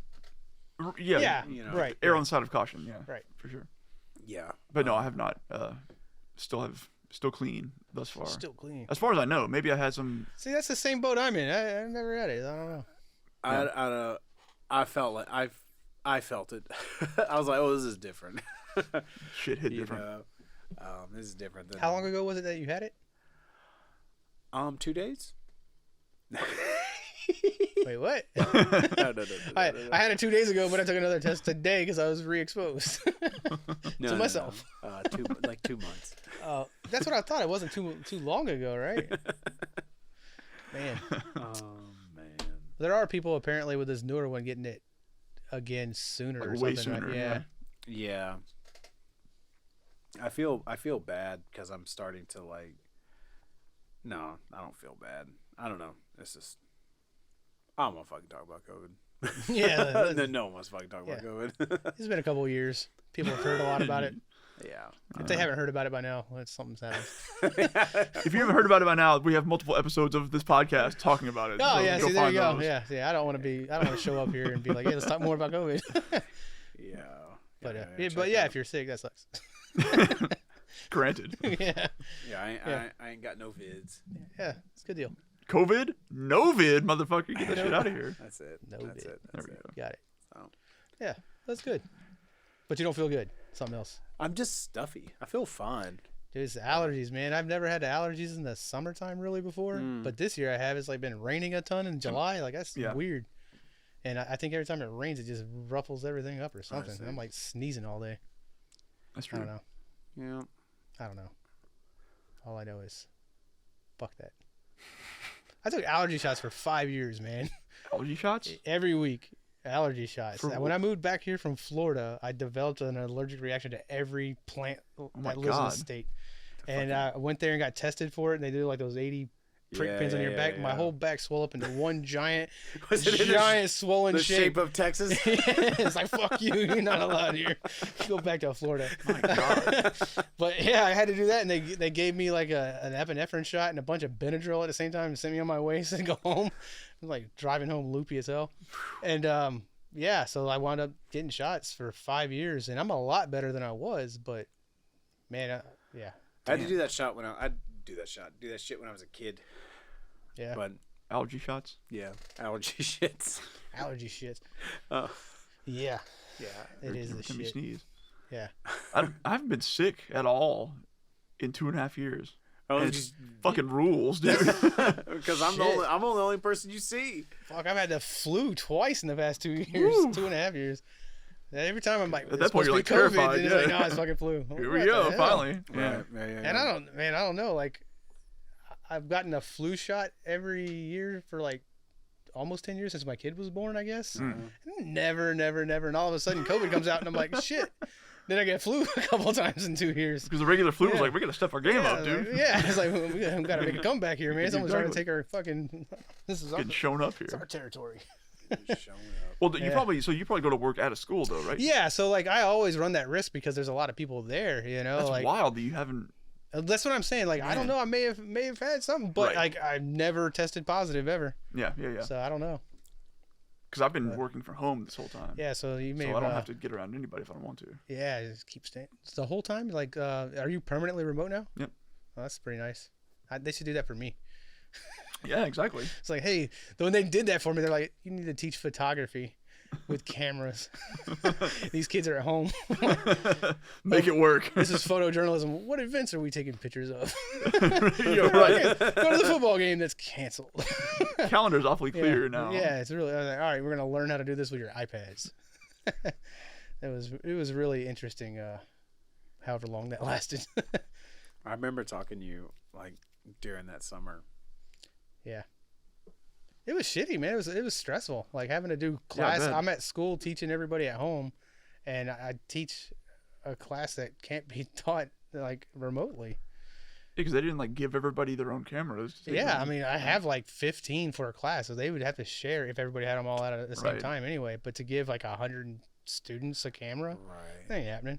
And then, like I said, like the point of this is it's journalism. You're supposed to take pictures of events, and there were none. Did you Not really. feel like you were like phoning it in or Yeah, I felt like that was kind of like it was not said at all by like administration or the staff really, but like yeah basically it felt like we're gonna survive this year, and that's our Right. goal. right You know, we're just gonna make it to the end and make sure these kids are ready to go whenever things are normal. sure Yeah. And that's kind of hard to go a whole year like that. You know, like yeah, and if you like really buy into the whole education system too, like you're like I'm there to make a difference in kids' lives, and you're one of those people. Like and if it was early in your careers, your first year teaching or something. Like that's an interesting first year. Right. Yeah. yeah that is a drag about well you know because that's why you don't get into teaching for the fucking money. Yeah. You get into it because you're like, oh, you know, this is an honorable, I want to make a difference and blah blah blah blah blah. Yeah, I enjoy that part, hanging out with kids and doing what I can and everything. But it certainly didn't feel that year that, or at least the only way I think I felt, maybe probably several other teachers, was that you're just you're an outlet to the outside world, Right. other than like people that are locked in their house with and on like Right. online games or whatever, you know. Yeah, and I mean, I can see how that would really suck, but on the other hand, like, they probably really needed it. Yeah, I think so, because I had a lot. One of the nice things I could say about that year is I had a lot of individual conversations with students. Like they would stay after like the meeting, because it was like only 10 minutes, set it up, and then you do your work for the rest of the period, right? Yeah. I see. But some of them say, hey, can I stay after a couple minutes? And some of them, they would talk to me the whole rest of that hour, you know. Wow. And it's like they just needed someone to talk to. And they would, but to be fair, a lot of my students I've had for 4 years in a row, so I've known them for a long time. So like they feel pretty comfortable talking to me early on like that. Sure. But I felt like some of them needed it. Yeah, but like being able to be that outlet is Yeah. still pretty cool. Just like another adult that's not their parents. You know, it's not gonna sit there and yell at them about anything, and Yeah. just like to vent or whatever. Because they're stuck in the same house as their parents Yeah. 24/7. Yeah, and they've been yelling at them for like 6 months straight. Exactly. Man, when I was teaching in a music school, that was one of the things I started to realize is that that's one of the main services that I'm offering is I'm another adult that's in this kid's life consistently, that cares about them and wants the best for them, and that can give them good advice, and most importantly, just cares about them. You know, but that's besides their parents, and Right. like that's Doesn't have all the same baggage as a parent will have. right, Yeah. right, and that's almost one of them. That's almost the thing that the parents were the happiest to like pay for. Like they don't really care about like how much Johnny improved on the drums in 6 months. Like they care that he's always looking forward to going to the lesson, you know, Right. Yeah. and whatnot. But yeah, that is an interesting thing. That I mean, it's that saying, right? Oh, it takes a village or whatever. But you know, like they need having like other positive adult influences and whatnot.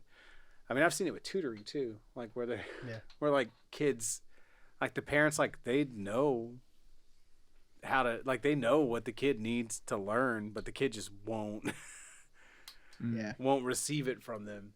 Right. Or I don't know, like maybe the parents are shitty teachers or something too. I don't know, Yeah. but I don't know. Yeah, there's some things with like some of the kids, like because my class is an elective and everybody kind of has their own individual projects. Everybody's kind of gauged differently than one another, you know, and what Yeah. their expectations or whatever is all a little different. So like whenever I have like somebody in a position of leadership, they look at me like, hey, you need to like talk to this person here, or I need to do it or whatever. And for some of them, they don't realize that them just showing up to school today and me having a positive conversation, that was my goal for them.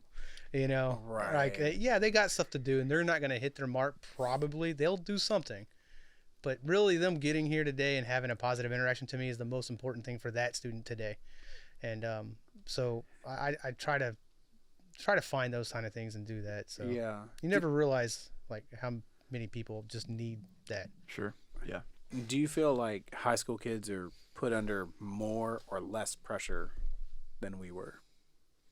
So like I have kids ask me that kind of question a lot, you know, and I think it's easy I always tell them like that school's harder now than it was when we were kids, but like their parents always say the same things. Like they went to school, like they're our age, you know, they're like, I could have got all A's. How come you can't? You know, and they always put that pressure on them. Like school's not as hard as you're making it. But I'm like, all right, so like these iPads, for example, they have every class on there. And every time a teacher makes a post to it, they get a notification. They have a to-do list with like 500 things on it. Because every class puts every little thing like, oh, I have to answer this question. I got to turn in this assignment. And then you look at that. And if I was looking at that as an adult, I'm like, my to-do list is not achievable. Dude, my blood pressure just went up. Yeah, like screw this. So like they don't even like, they're already like inundated with all this pressure of just getting the trivial stuff done. And then the testing stuff is through the roof nowadays, you know? So Yeah, because we just had like TOS. yeah, and it was relatively tax easy, I would say, you know, looking at what the stuff that I'm seeing now. But Yeah. Well, I don't know if it was necessarily easy, but it was only like, oh, we got to get ready for it this one time of the year. right, because It was like just- now there's like testing every few weeks or whatever to make sure you're on pace to hit the one. I don't remember taking a bunch of standardized tests. This is the pop quiz my teacher made. Exactly. Yeah. You know, like, Yeah. this is the same one everybody in the district's taking, and you're gonna compare me to everybody else and see what I didn't hear. Yeah, there wasn't that. Yeah. Well, that's wild. Yeah, and they're always making the kids like crunch their own numbers so they can see where they're at, so they're hyper aware of how well or poorly they're doing. They're trying to teach shitty arithmetic in every single course. Yeah, What is They're like, that? oh man, I'm like falling behind. I guess I might as well give up. And look at my workload over here on my iPad. Yeah, that's crazy. So it's just a different like vibe altogether with school, and I think the parents don't realize how it's different. But they put the same pressure that their parents did. Like, you better have all A's. Because I've talked to a handful of students, like, you know, a B means good, right? and they're like, no, I have to have all A's. Why? And they're like, because my parents are gonna make me get all A's. It's like, but to get all A's, you're staying up till 2 or 3 in the morning every day. That's not healthy for you. You need sleep. I mean, I stayed up to 2 or 3 in the morning also, but I was playing video games and listening to music. Yeah, exactly. Yeah. See, I never did. I've always been an early bird. 10, 11 o'clock at night. I was going to bed in high school, but I couldn't stay up late.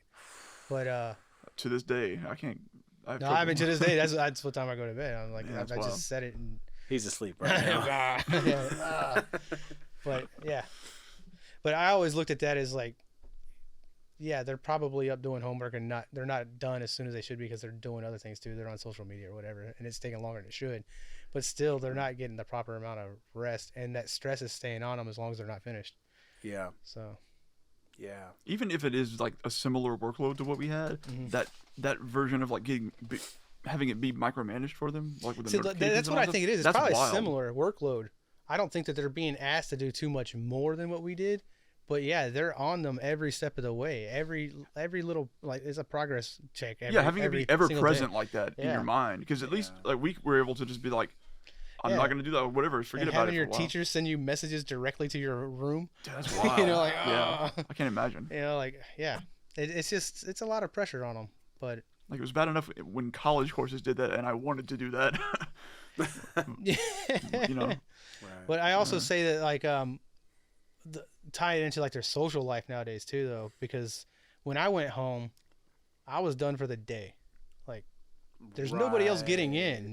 Like, you would have to call my house, have my dad answer, and then ask to talk to me. I know. And now they're like just a hotline straight to you, and you're like, oh, I got to talk to these people or whatever. You feel that pressure to be engaged with that all night as well. I hadn't thought about it quite like that. Of that, like, there's a pressure to engage. Yeah. Yeah. Absolutely. Yeah, because if you disappear, like, there's always those people talking about like that, like you didn't respond for however long. It's like, what have you been doing? Like, even as friends, it's not even like a romantic relationship between them. It's just friends. Like, what's going on? Right. He didn't like my post. Like, what's the deal? I was in my room. Yeah, I'm not in, like, a good answer.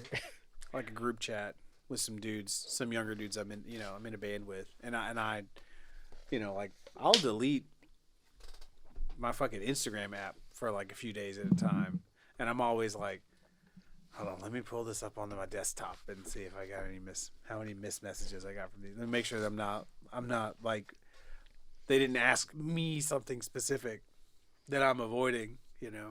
I logged into my social media stuff for the first time a couple of days ago in like 2 years. 2 years. I ignored all the inbox stuff immediately. I didn't even open it. I was like, yeah. Wow. That's wild. Yeah. I'm gonna pause for a second, dude. It's like all of my favorite shows release like new seasons in like the same week of each other, like Stranger Things, Westworld, Umbrella Academy, like all like. So that Westworld thing I see on HBO, that's new? Yeah. I just thought they were like trying to push an old show. The old one, yeah. No, I was man. like, oh, okay, I remember that. Dude, I recently, earlier this year, I went back and rewatched like season 2, and then went back and did season 1, 2, and 3 or whatever. Anyway, that's one of my favorite series of television. I need to watch it. I watched season 1 and liked it well enough. I've only seen season 1 and part of 2, I think, and 2's really good. Like, the thing is you kind of, it's one of those shows that, if you have a big gap in between when you watch season 1 and season 2, you're gonna start watching season 2 and you're gonna be confused as fuck. And so, because there were so many little things you discover along the way that you need to keep in mind. Yeah, and I mean, it kind of intentionally, it's like, we thought we hated the fucking second season. We didn't finish it because we started watching it around the time that it came out, which was around the time that Max was born. And then it's the same thing for me. I started watching it and quit. Yeah, well, and we just did not have the mental capacity for it then. It was like, what? And but I rewatched it earlier this year. Yeah, I can't remember a single movie that came out like in 2013 or 14, like that whole time period. I was like, right. I don't think I saw that. Yeah. Find ticket stubs for it later on. Oh, It's like, Oh, I gosh. actually went there. Dude, there's a friend of Allison's that's like that. Like, she can't. She will watch movies and then forget that she's seen them, and then she'll watch it again and like not remember until the ending. Man, if they're good movies, that's awesome. But she doesn't. This is so riveting. Well, yeah, it's a coin toss because it's like, yeah. oh man, I remember this. This is awesome. So they need to be able to leave labels on your streaming services, like shitty ending. Don't rewatch.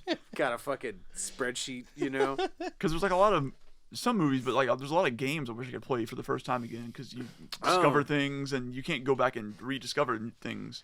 But if you forget you did it, then you totally can do that. Okay, so what's one of the first games that comes to mind when you think about that? The Witness. The Witness. Yeah. It's a puzzle game. Okay. You remember the game Myst? Yeah. You walk around an island and solve puzzles. It's Fuck yeah. kind of based off of that. Okay. In a weird way, but you walk up to like a pedestal and it has a line puzzle that you have to figure out.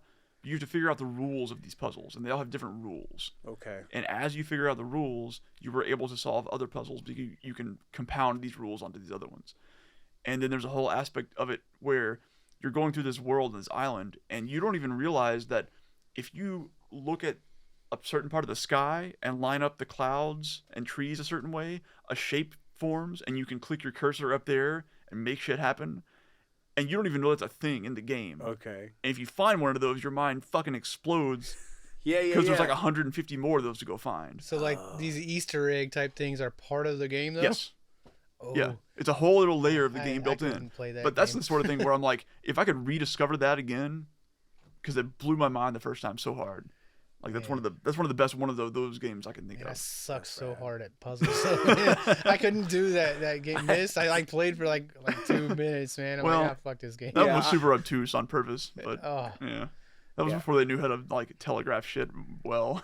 Yeah, I felt the same way about Myst. I was like, I really like walking around in here, and I like the idea of this, but I am not good at this actual game. Yeah. See, I had a good experience with that because my dad bought it and we sat down and played it together and we like took notes and shit. Oh. So that was how you're like kind of meant to play that game. Otherwise, you're totally lost. Did you get into the King's Quest games back then? I never did. No. Oh god, I was all about me and Chris fucking Connor, dude. Fucking like those were like King's Quest like 3. I have a lot of like nostalgia for like especially King's Quest 3.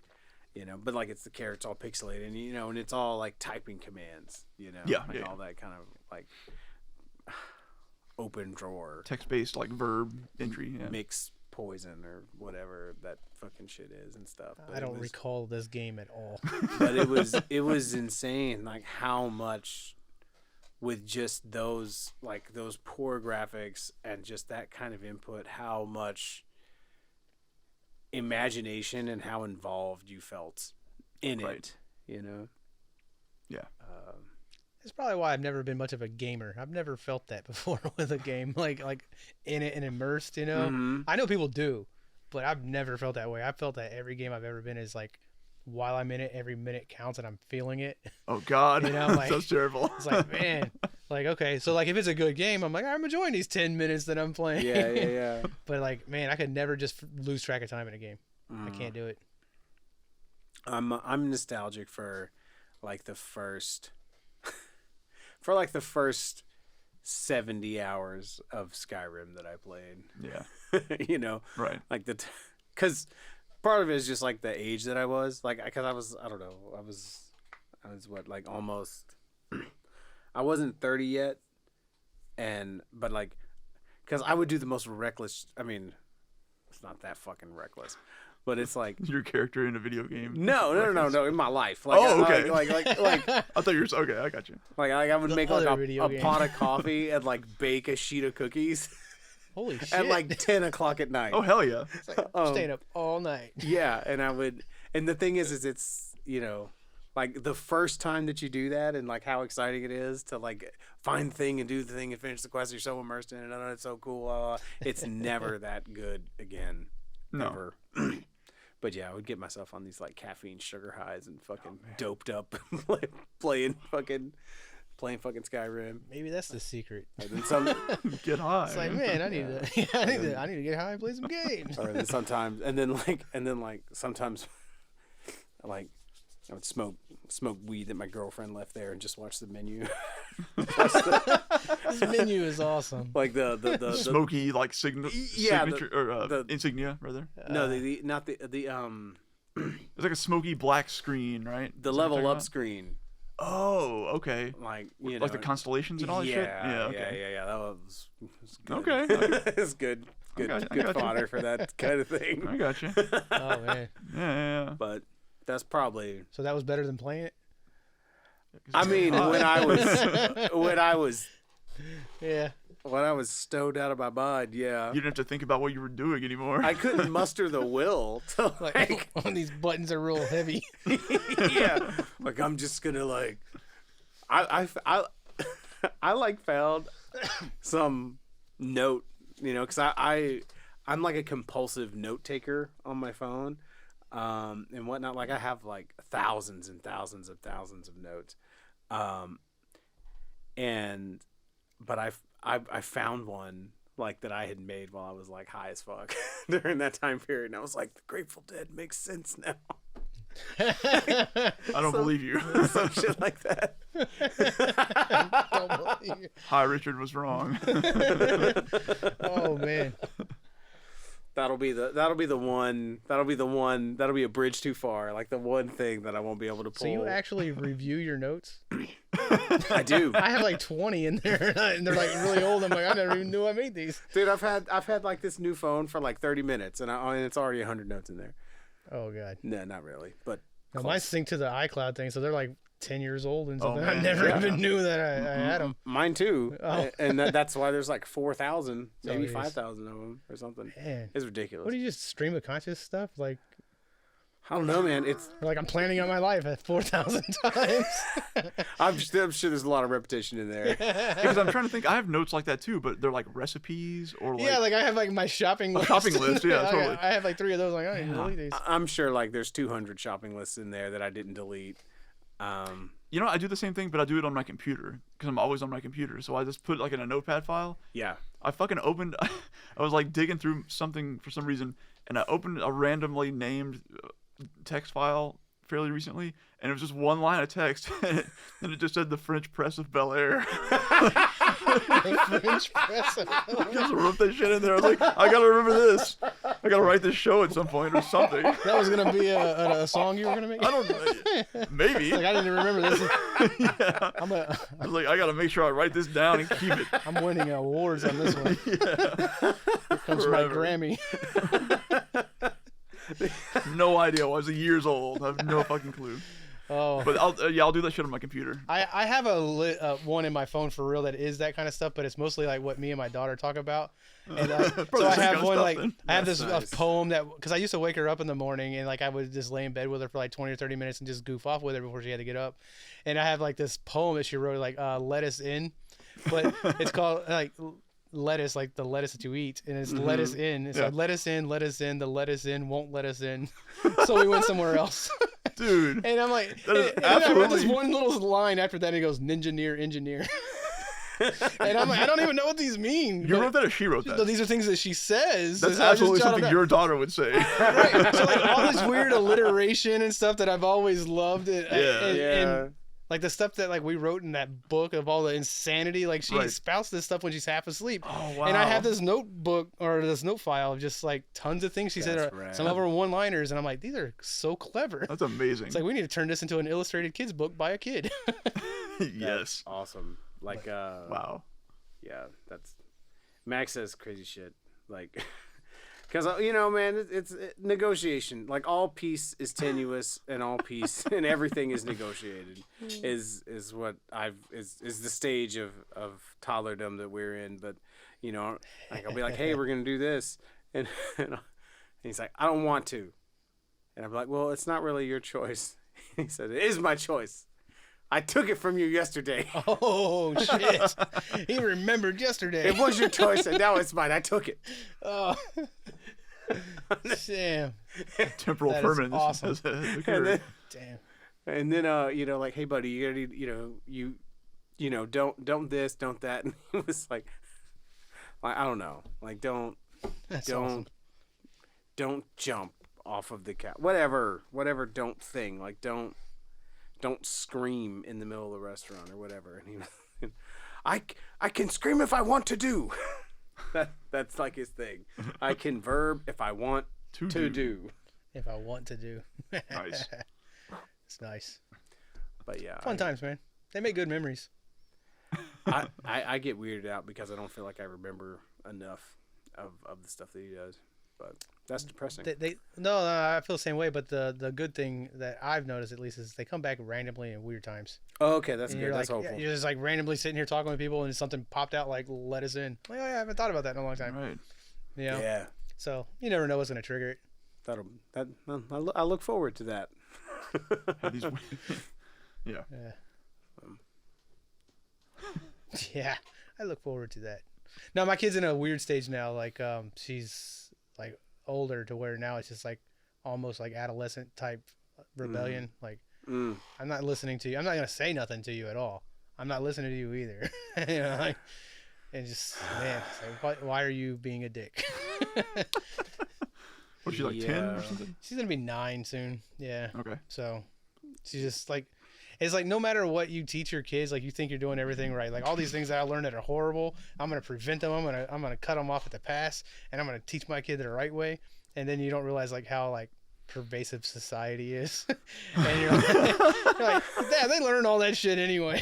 Oh, You're like, man, so now I gotta just teach them how to be like a good person in that whole thing. Scary. You're like, I just don't want to be the one hitting them. Yeah. Yeah, we leave that to society to knock you down.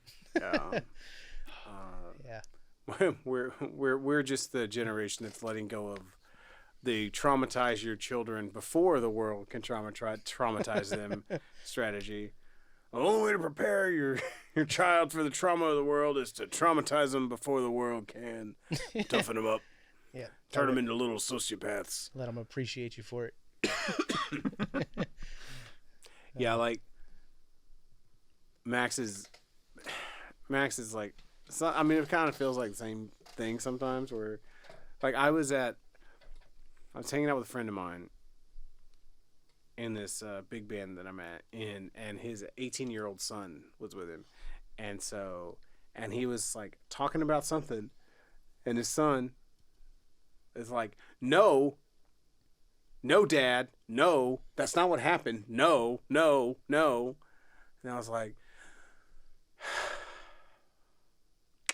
so it doesn't stop. Never. Got it. You know, I was like, this is really fascinating because that is the same exact energy that I get from like my toddler who's like, will just disagree with me for no reason about anything for an unspecified amount of time.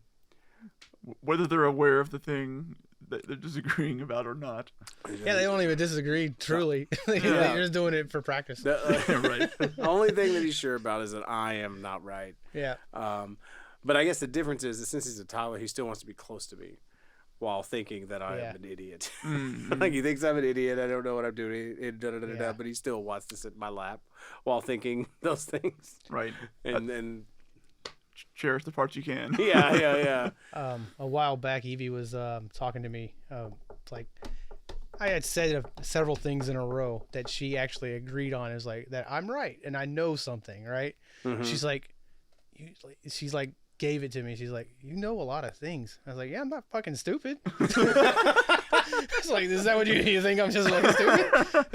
Like, you said that so surprisingly. Yeah. It's like, man, like, but I think that's what kids just think about their parents. That yeah, you're dumb. You know, like you're not experiencing the world the way I am. That's not the way it happened. You know, you don't know what the hell I'm talking about. Yeah. You know, but like, yeah, I've experienced it. Similar things. Yeah. I don't know what that's about. Yeah. I'm sure I'll have plenty of ideas about it. Oh yeah. So Hopefully those are all the ones we forget though. Remember all the good ones. Yeah. They're like, oh yeah, the good stuff. yeah. Give her like crap. Well, do you want to talk about Mudvayne? Because if we're going to, Yeah. Let's do it. we better. Wasn't that the point? Well, you know. Yeah, well, yeah. We're sitting over here just talking about all kinds of shit.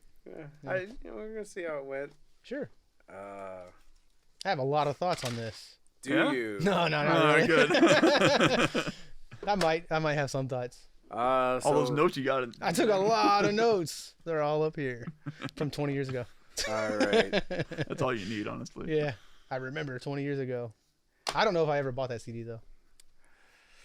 I think this is the second copy of it that I had because I think the one that I had got stolen in Fort Worth. Oh, sure.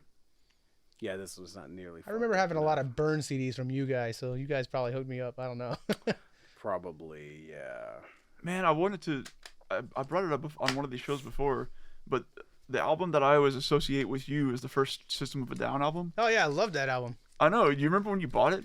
It's probably one of the only albums I ever bought. But yeah, Yeah. were you with me? Did we go to Best Buy together and get it? Yeah, we did. And I just like randomly pick one. Well, it was a bunch of us, and I was like, I recommended it to you because I had heard Sugar, Oh, okay. and I was like, yeah, I think this is like some ska shit. You might like this. Oh, I don't know why I thought you saying, like. this is like, I think it's some ska. You might like this. I'm like, am I a ska guy? Yeah, Yeah. What am I, a ska guy? like I guess I knew like you. ska. I knew you. I didn't think you liked ska. I don't Yeah, know why I like some recommended it to you. ska. Yeah. I don't think I ever was like wearing a shirt that said "fuck ska" or anything. You didn't say fuck ska. You didn't say you love ska. Yeah, I either. didn't love it. Didn't hate it. So I don't But know no, where I this do came from. remember that day now. Yeah, Yeah. I remember being in there and grabbing it, and yeah, dude, I totally forgot about that. Yeah, It's one of the few I ever bought, and I remember it was Best Buy. First, I don't know why that stuck in my head so hard, but well, maybe the reason is because you came back later, or you called me or something. We talked the next day or some shit. And I was like, "This is good." you're like, motherfucker, this isn't ska at all. What is this? What is this shit? These guys are fucking really angry. Yeah, but then it turned out you love it, and we all, and like that was Yeah. how I introduced myself to it. That's really funny Roundabout. because like during that time period, they became one of my favorite bands. Like so, like to just say it was a random just pickup. Yeah, Yeah, like I wound up Like, you were the really dude who had liking the that t-shirt CD. and all that yeah, shit, yeah, yeah. And then that second album Right. came out, and I was like, yeah, I love this one too. Like they became like a band I really liked a lot at that Totally. time The period. second album's one of the best albums ever made. Oh yeah, I listened to that album not too long ago. Like It's still I- great. I listened to that shit on repeat driving to El Paso and Uh-huh. back, like in one day, 12 hours there, 12 hours back to pick up my God. sister. damn. And I had that shit on just repeat. I think at the same time I had it mixing it between that and what Slayer album came out around the same time. God hates us all. Yeah, so it was like when I was done, put the other one on. It was just those two. 'Cause we were Nice. like in the desert. There was no, Oh, no man. radio or nothing, just like nonstop. Those two albums back and forth. Yeah, those came out within like a month or so of each other. I Okay, think. yeah. So So out of all of the anybody that knows me probably knows I don't know a lot about music. But those two albums I probably actually know quite a bit of just because of that trip. Right. Yeah. sure. But yeah, I used to. That Toxicity was like my go-to album to just play drums along to, Mm.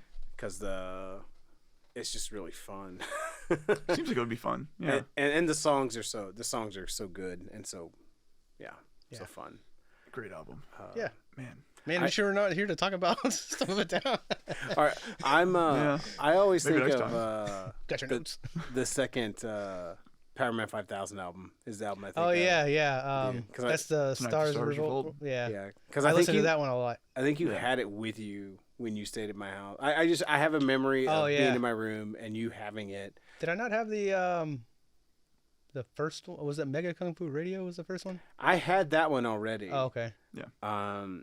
Yeah, I probably listened to that other one a lot because I'm weird. I like thematic type stuff, so like it has like a theme or something. mhm. And especially like bands that like Rob Zombie, for example, someone I always love because I like robots and monsters and like. Oh yeah. So Right. if there's a theme with anything, I'm like, oh yeah, because I can visualize it in my head. I'm a visual Sure, person. yeah, I'm like, yeah, oh, this yeah. is awesome. I like this kind of shit. It's so fucking weird.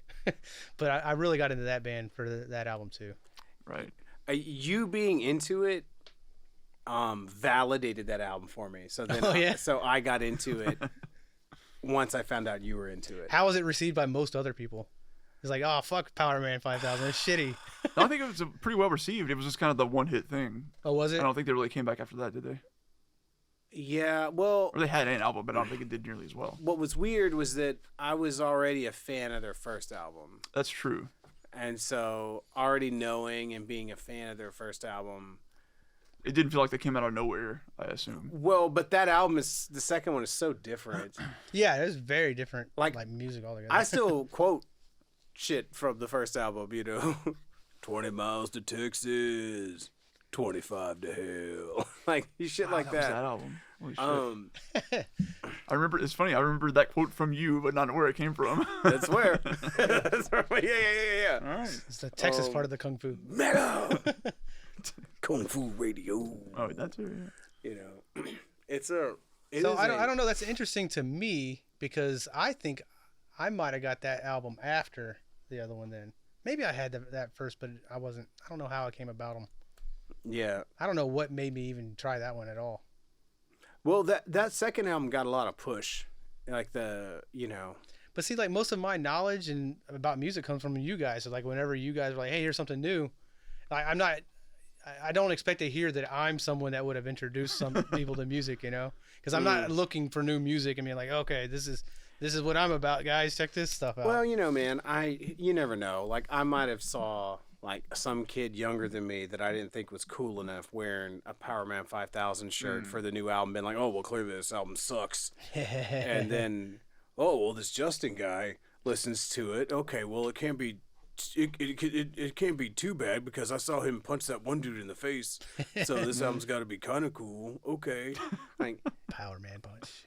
like you can't like trust by like 14-year-old assessment of the world. Like Yeah, that's true. I didn't have like a even like. Hey man, as long as you enjoy it, man, that's cool. I'm glad to help. I mean, if I hadn't talked you into buying that System of a Down album, I wouldn't have I know. bought System of a Down until later on. So Yeah, man, we might have missed out on the entire next album too. I think the first time I heard that song Sugar was it Sugar? Yeah, I think it was Sugar. Was like 4711 he doing a cover of it. Oh really? Yeah. Is it the first time hearing it? Yeah, that might have been like Oh, the man. first time I think you're right. Yeah, that I That's heard interesting. they did that. I think. Yeah. Yeah. It was Yeah. either I think it was Sugar. Yeah. I think that's what they played. Yeah. Yeah. With like Brennan on drums and Josh played bass. Brandon Ellis on guitar, guitar. I think. Yeah. Did Cambric sing? Maybe. Yeah. That sounds right. Sounds right. Was this in Kinefix too? Man, Yeah. that's when I remember seeing him. Yeah. Yeah, I remember seeing it. I think I remember seeing them at one of those one time. Yeah. So. Yeah. Yeah. All right. Well, I guess we'll get this done. So excited. Well, get over this shit. Yeah. Fuck this album. Like a two hour long preamble. So all right. So Mudvayne LD50 came out 2000. 2000. I took notes on it. Came out 2000. Nailed it. August. I took notes on it and I called them. You called them? Title up there. It's because the stupid song title. Yeah. Because Yeah. of Yeah. track 15 or whatever. Yeah, I couldn't help it. That's well played. Well played. That'll definitely. Yeah, that'll It'll play well in the audio as well. Yeah. Because we're describing everything. Yeah. No, see, I don't know if I ever read that before. Fair. All right. So Never had a legit copy.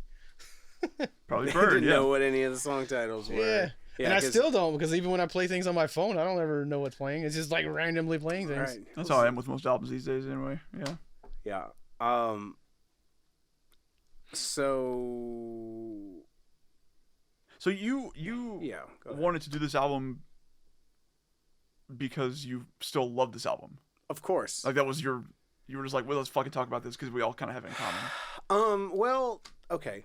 Let me think. The reason that we're doing this is because we were going to do it like 3 months ago and it fell through for some reason. Well, yeah. Because of me. And I'm trying to remember why I wanted to do it then.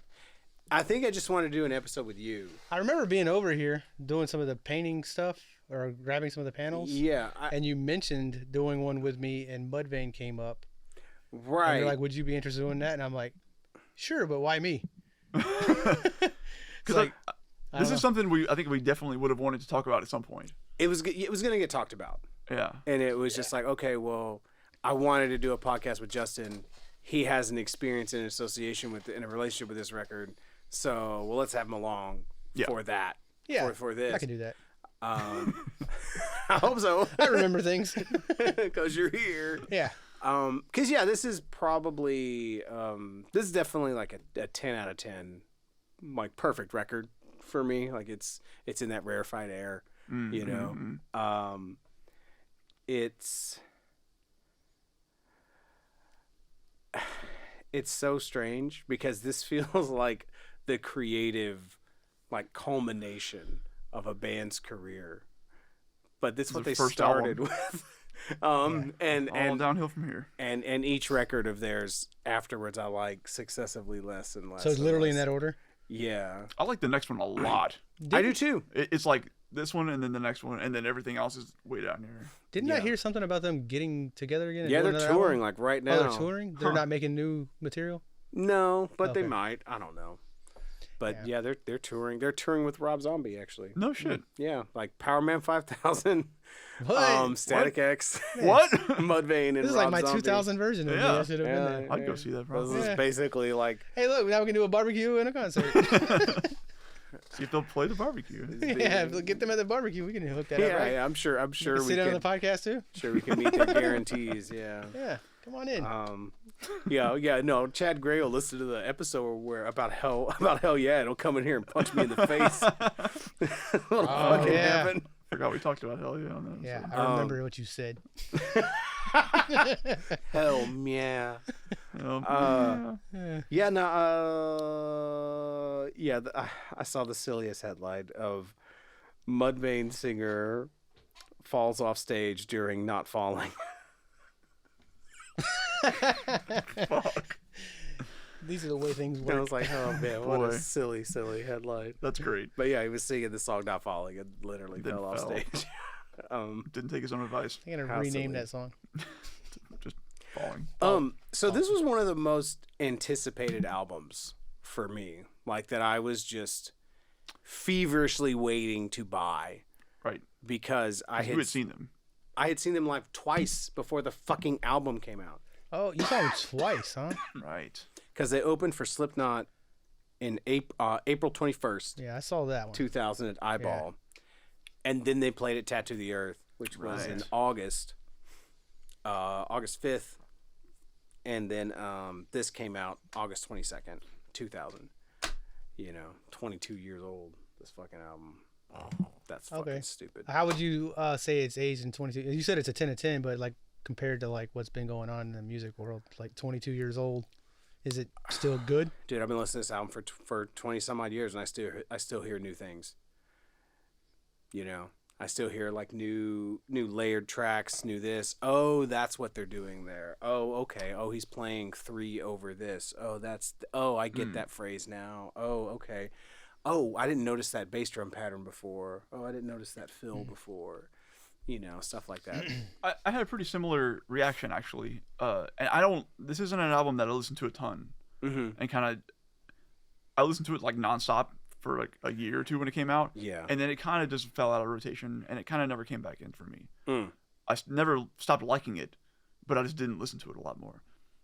So what I realized when I sat down and listened to it for this again and to like actually try to pick it apart and like pay a lot of attention was that there was a lot of shit that I had not realized at the time. Because I think the way I engaged with this album before was like,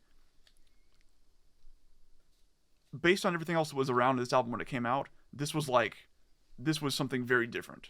Yeah. Right? There was kind of nothing that remotely like this, especially in the shit that we listened to at the time. Mm-hmm. So I think I was overwhelmed by it at the time and didn't really know how to deal with a lot of it. So I think I just took it at face value. Like I just kind of kept it at arm's length and I was just like, I'm just going to enjoy this for what it is and not think a whole hell of a lot about it. Despite the fact that it went on to like heavily influence us as a band. I don't think there's a single album that you can just like draw lines. Not even close. towards like influencing us more directly than this album. Right. So wow. so there's obviously shit that like stuck with me hard, but I definitely was finding like, oh shit, I didn't realize there was all this going on. Oh wow, I didn't realize that this was really this. So I came across that a whole lot in this. Yeah, there's so much here. And it's such a unique record. And go ahead. Not to like fucking spoil the rest of it, but like well, I got nothing but good shit to say about this album. Same. But the one thing I did notice was like, to your point, is like, how does it hold up today? Mm-hmm. And I don't know if it's necessarily how does it hold up today, but the few times I've listened to it like 4 or 5 times since we wanted to do this in the first place, and it doesn't hit me the same way as it did back then. It doesn't have that like weird magic, like wild, like what the fuck is going on here to me anymore. That it had like. I remember like first putting it on and just being blown the fuck away by it and not knowing what to think about it. Do you think it's like it's a victim of its own success or something? Maybe like other bands have adopted so much. It's like I don't think so. Like there's so much flooding that area. No, because other bands really didn't do this kind of stuff. No one else. Well, in the past 22 years, nobody's done not similar? like this. Not really. Oh, okay. No, not in the same way that they did it on here. Absolutely not. And in fact, the only music in my mind that I can remember that is a lot like this is our fucking music. And even the stuff that we lifted from it is very like specific. Yeah. And it's very like we took that little thing and it was like, okay, but we're gonna try to do that in more of a thrash metal way without a bassist. And without a singer who can sing. But yeah, no, like. Oh, that's interesting because I was just thinking like how much I hear the bass in that. But that's, dude, I mean, like, okay. If all you get from Mudvayne is bum bum ring, like I'm just saying in that particular album, like you notice bass a lot, and then you're saying you, do like, you didn't lot, have a bass player, right? Yeah. So for us to that was just not the aspect that we lifted. Turns out. Yeah. Yeah. It was more like arrangement and like riff composition or like feels. Yes, like vibe, lyrical subject matter. And lyrical structuring, yes, huge, yes, on this, yes. There are like, man, the fucking lyrics, because we talked about this on like that Pantera episode a little bit of like, all right, well, what are you gonna be mad about? That's like a big thing if you're doing fucking metal music. Like, okay, cool, you're angry. Well, where are you directing that anger? Yeah. Right, where are you directing this angst that you have? Okay, I never thought about that. And like death metal goes like just fucking ridiculous, and it's like, oh, I'm gonna talk about like, you know, people getting, you know, like wearing people's intestines as a scarf or whatever, you know. Nice. And which so does Mudvayne actually. So like death metal goes like ridiculous with it, you know, like a slasher film or whatever. And but then you hear like in the early 90s like bands kind of like, well, we don't really know how to do this yet. And so there's like very different ways of doing it. And like on Vulgar, you have like the aggro bro word salad thing happening that like Phil does. Yeah. And then it gets, then it kind of changes on Far Beyond Driven and it gets more reflective, gets more, you know, inward, very intense, but more inward directed, more self-critical and whatnot, and less like, walk on home, boy, you know, like less that kind of shit. And so that's kind of like becomes a big like kind of problem to solve. And the thing that I really like about how they do it on this record is that the lyrics are, you know, they get it, they solve that, they do that in an interesting way. Like it's aggressive, it's intense, it's all that, but it has like this nice balance of like really good imagery, but still being abstract, but still having a subject. Yeah. Most of these songs are still about things, okay? Whereas Corey Taylor does amazing imagery, is an amazing vocalist, but there's like 3 Slipknot songs that are actually about something. The rest of it is like all abstract. Right. And it's just fucking word salad. You know what I mean? A lot of it. Like I love Slipknot, okay? Like, but it's just like words that sound good together. And it's like the Red Hot Chili Peppers lyrics. Yes. And I mean, and that's cool. There's an art to that, you know what I mean? But like I really like on this that the songs are about things. Yeah, you appreciate when they can do it all, sort of. Yeah. And then just there's just no fucks given. There's just like, well, it's like he wrote too many lyrics. Look at this. This is like 20 pages of fucking lyrics. And because it's like That's the shit. well, they're not in here, in case we wanted to look at it. No, I'm just thinking that's a stack of fucking paper. Yep. Because there are sections where he has like 2 sets of lyrics like going at the same fucking time.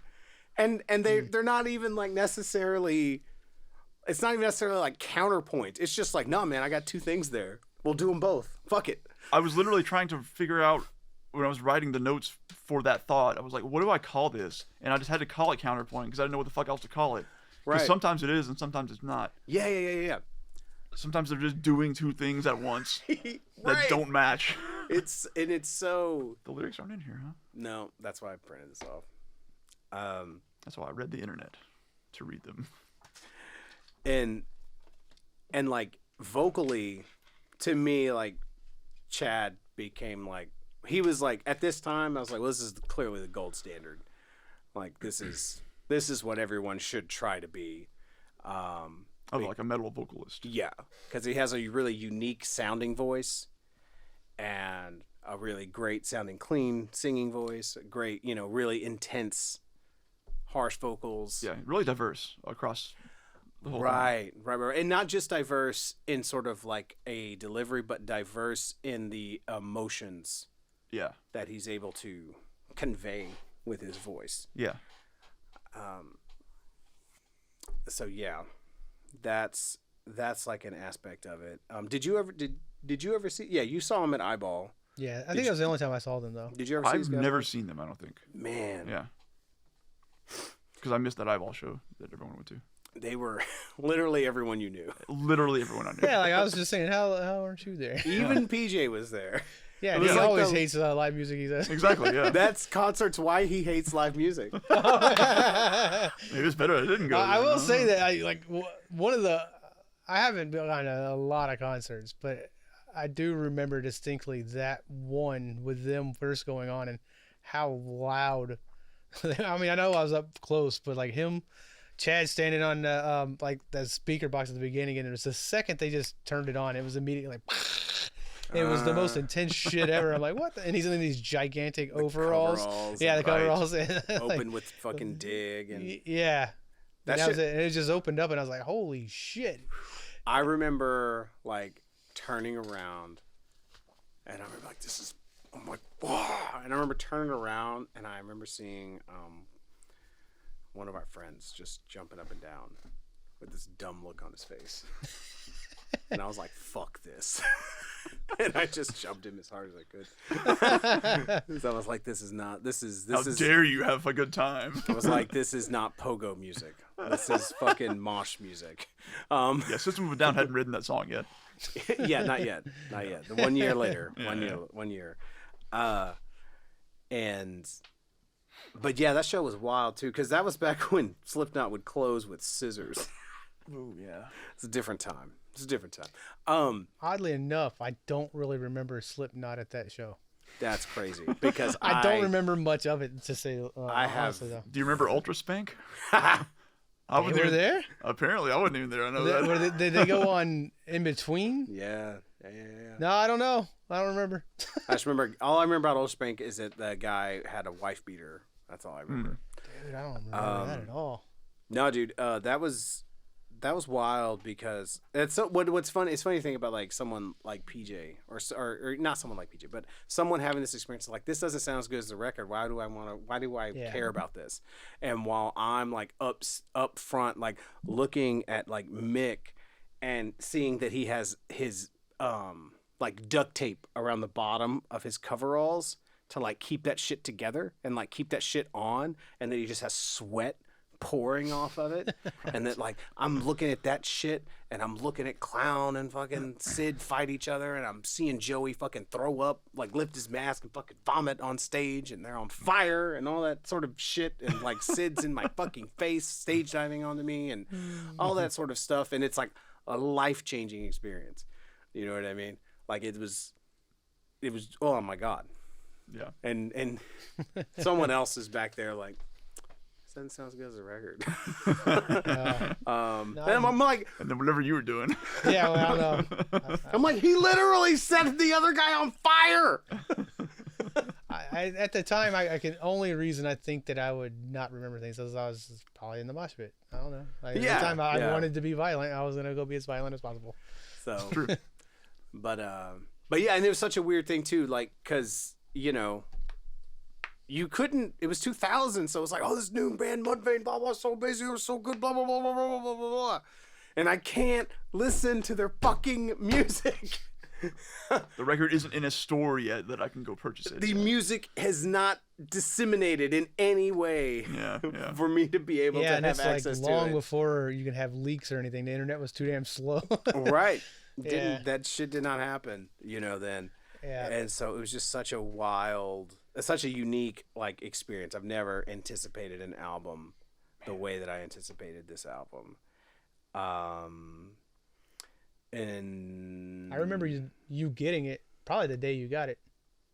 Oh yeah. I think I remember you listening to it in the parking lot of the school after school.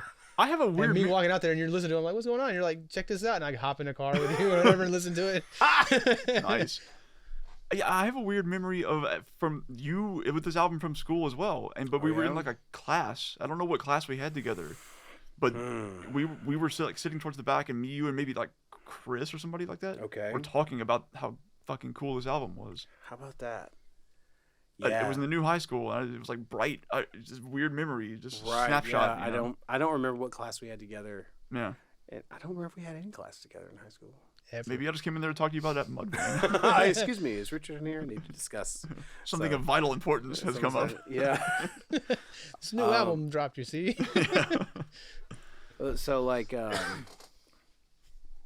okay, so we talked about the lyrics a little bit.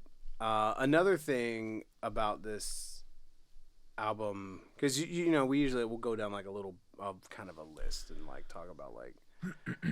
Like production, songwriting, performances, blah blah blah blah blah. Yeah. So I have some notes on the production right here.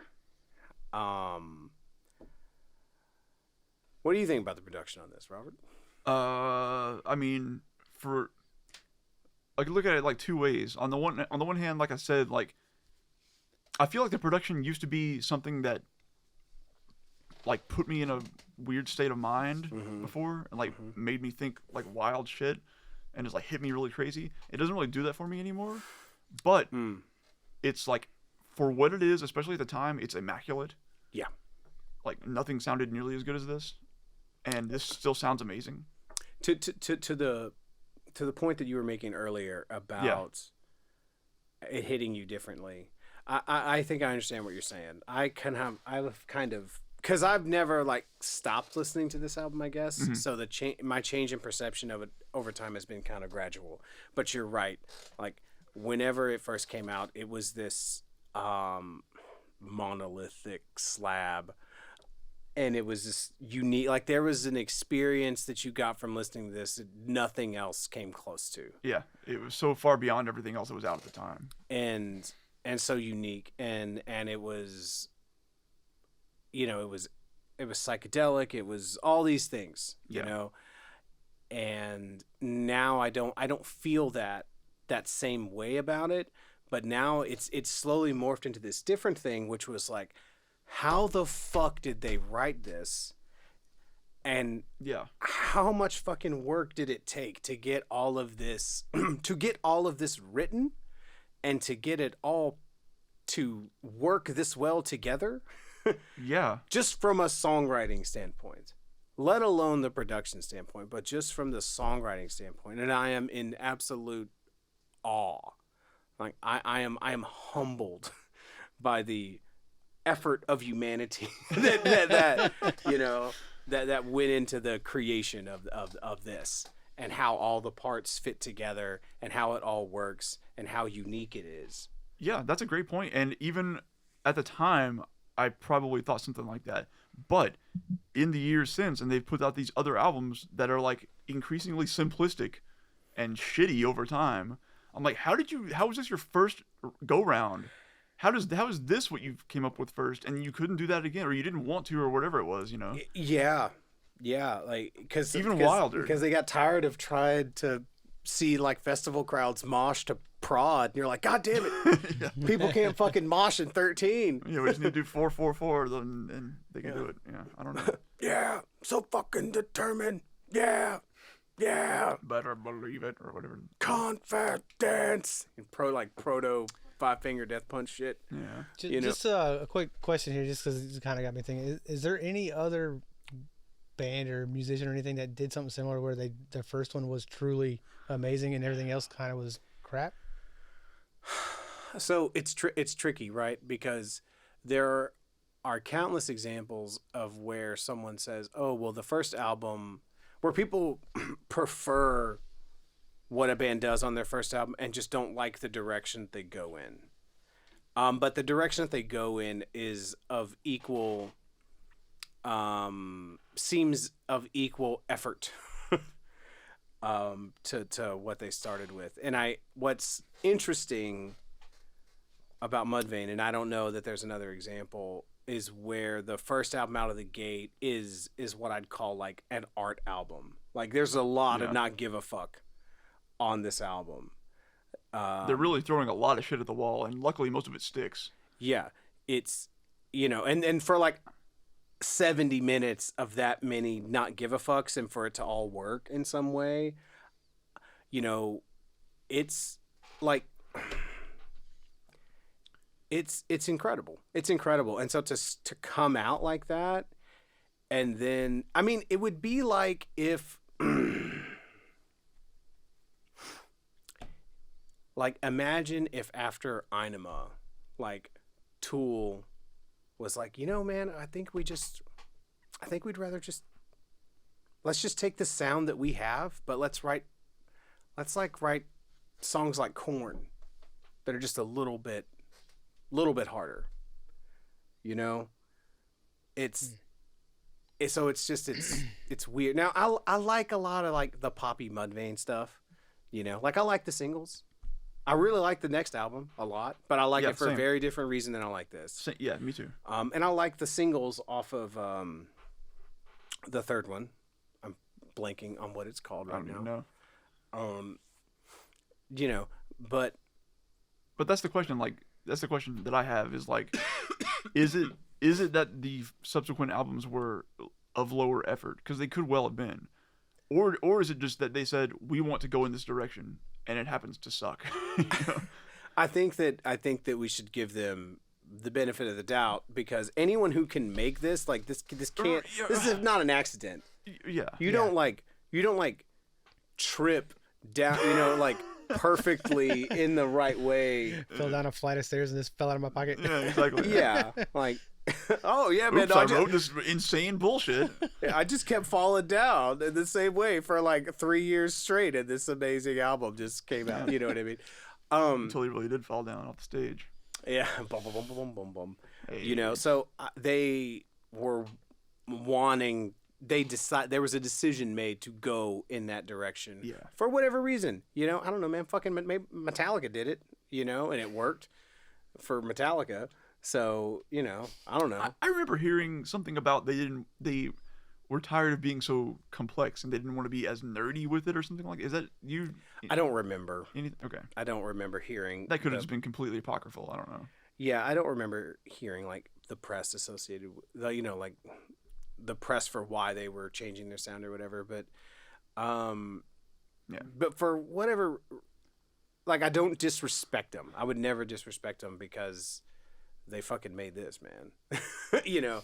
But at the same time, it's like the other stuff wasn't what I was there for. Do you know what I mean? And I don't know, man, but it had to be weird for them to sort of like to always be like a support act and to always be playing these weird ass fucking songs for thousands and thousands of people, and people like just, all right, we really like Dig and Death Blooms, and we can't really make heads or tails of the rest of that shit. Sure. But we really like you guys, but sorry, we can't dance to this. Yeah, maybe at some point there's like some resentment that builds up. or something Yeah. of just like, it's like, okay, well, if that's what y'all fucking want, like, then, here we go. Yeah, right. I don't know. And but yeah, no, to answer the question, I can't think of like another artist that like I can't either. Yeah. starts off because like even if you look at Metallica, right? Like Metallica starts off like really fast and like raw and aggressive and technical, but the song structures aren't like these incredible like intricate things, and then they get more and more progressive and more intricate, and then they push that as far as they can go, and then they're like, well, let's see how stripped down we can write and it still be a Metallica song. Yeah. And that's when you get their big commercial breakthrough of the Black Album and whatnot. But there was a clear like curve of like complexity and variety and other things that happened in between there. But the other thought of it though, in their defense, what the fuck would you follow this up with? Yeah, Where do you go after this? do it again but better. I don't know. How could you? Make a jazz album? I don't know. I don't know. Maybe. I don't know. Yeah. So, but yeah, so back to the production. So okay, still sounds amazing. Yeah. it does. It really does. And it's so well produced. And what did I say? More is more is more. Because there's so many layers, and they're so thoughtful with how the layers are done. Like. Yeah. A good example is there's a part in like this is just the one. This is the one of many, right? In Nothing to Gain, at like the 3:12 mark. Hold on, let me just pull it up real quick. So there's just so much ear candy in this. So.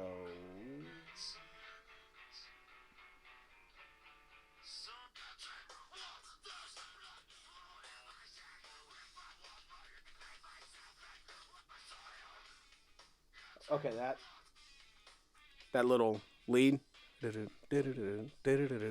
So it's like a eight. It goes 8 times or something like that. I don't know, like something like that. Yeah. It pans from left to right over the course of the phrase. Mm-hmm. You know what I mean? So just there's stuff like that all over the record. Yeah. Every little thing feels like it was considered. Yeah, every note it feels has so thought intentional. Put into it, yeah. Yeah. Which is why, again, like it didn't seem accidental at all. Like, Yes. Clearly, everything was right. They knew what they're doing. This wasn't an accident. Yeah. They didn't just like stumble into the studio and like take the right amount of like fucking drugs and just like jam it out. Despite what the album is themed after. Sure. So yeah, it's like an incredibly thoughtful and unique production that fits perfectly with the band and the songs. Go ahead. So I thought when you started talking about layering and stuff, I thought you were going to talk about the vocals, because one of the things Absolutely that, yes. yeah. So one of the things I didn't realize, or that had never hit me, how many times it actually happens on this album, is how many times they do that vocal thing where it's like singing one thing and then somebody else sings something else over it that kind of clashes with it, but they kind of line up maybe, and then something else comes in or whatever. It happens like 10 different times on this fucking album. Yes. I remember it happening once, maybe, just in my mind. Right. But then going through, I was like, oh. And it's tons. happened so many times, man. And it is. And it doesn't feel like an overdone thing on the album. Somehow. To me, yeah. Yeah. So. And poor fucking Chad Gray, like, getting this fucking album done, being like, all right, now you got to go sing that live. Yeah, figure it out. Figure out which parts to pick out and actually do live. Yeah. Because they had to cancel like lots of shows and shit when they were first touring, because he'd lose his voice all the fucking time. Jesus. Because there's so like the vocals never stop. Yeah. Like they just don't, like they stop for like 10 seconds at a time, and then it just goes to another the little part you played. Exactly. Yeah. And it's all really, really involved. Would they play their entire? Because that's a long list of songs on there. It's a pretty long It's like album, 70 I think, minutes, right? yeah. So like, do they play it all the way through live? No. I mean, well, they were doing headline shows based off of just this album, you Yeah. know. And they would play hour-long sets. So I mean, if you only have one album's worth of stuff to play and you're playing for an hour, then I guess, yeah, They play it an hour and he's singing every minute of it. maybe so. they'd play most of it. Although sure. some of the interstitials are like just music only. You Yeah. know? So a little bit of a break. Another thing about like the production and whatnot is it's really unique sort of in the relationship, for example, between the bass and the kick drum and the guitar, right? So the bass drum sound is a lot more punchy than you would hear on a metal record, a modern metal record, even at this time. Normally you would hear like a lot more attack, but it's a more punchy and round, more like you'd hear on like a 90s rock record, Yeah. you know, even more round than those 90s rock records. And that's because the bass has so much more presence and more attack. And so for the bass to have more attack and high end, you need the bass drum to carry more of the low end. So it's You got to divvy up those frequencies so that they exactly work out. Yeah. Exactly. And because this band really has a lead rhythm section. Like the guitarist is really the drummer. Yeah. And the bassist and the drummer are really the ones who are adding all of the, you know, all of the ear candy and everything. Yeah. For sure. One of the things that hit me again when I was going through this is like, there's really not really any memorable riffs on this album. There's certainly no riffs that I care much about. It's all groundwork, Yeah, and that's fine for what they're doing. but it works. Exactly. Like yeah. it's great song construction, and it's again like that's another thing that's really amazing to me about this album is that like the song. I don't know if there's another album that like where like the songwriting, the production, and the performances of the players are just so like synergistically lined up. Yeah. Because it's all perfect and it all perfectly matches. Because if you change out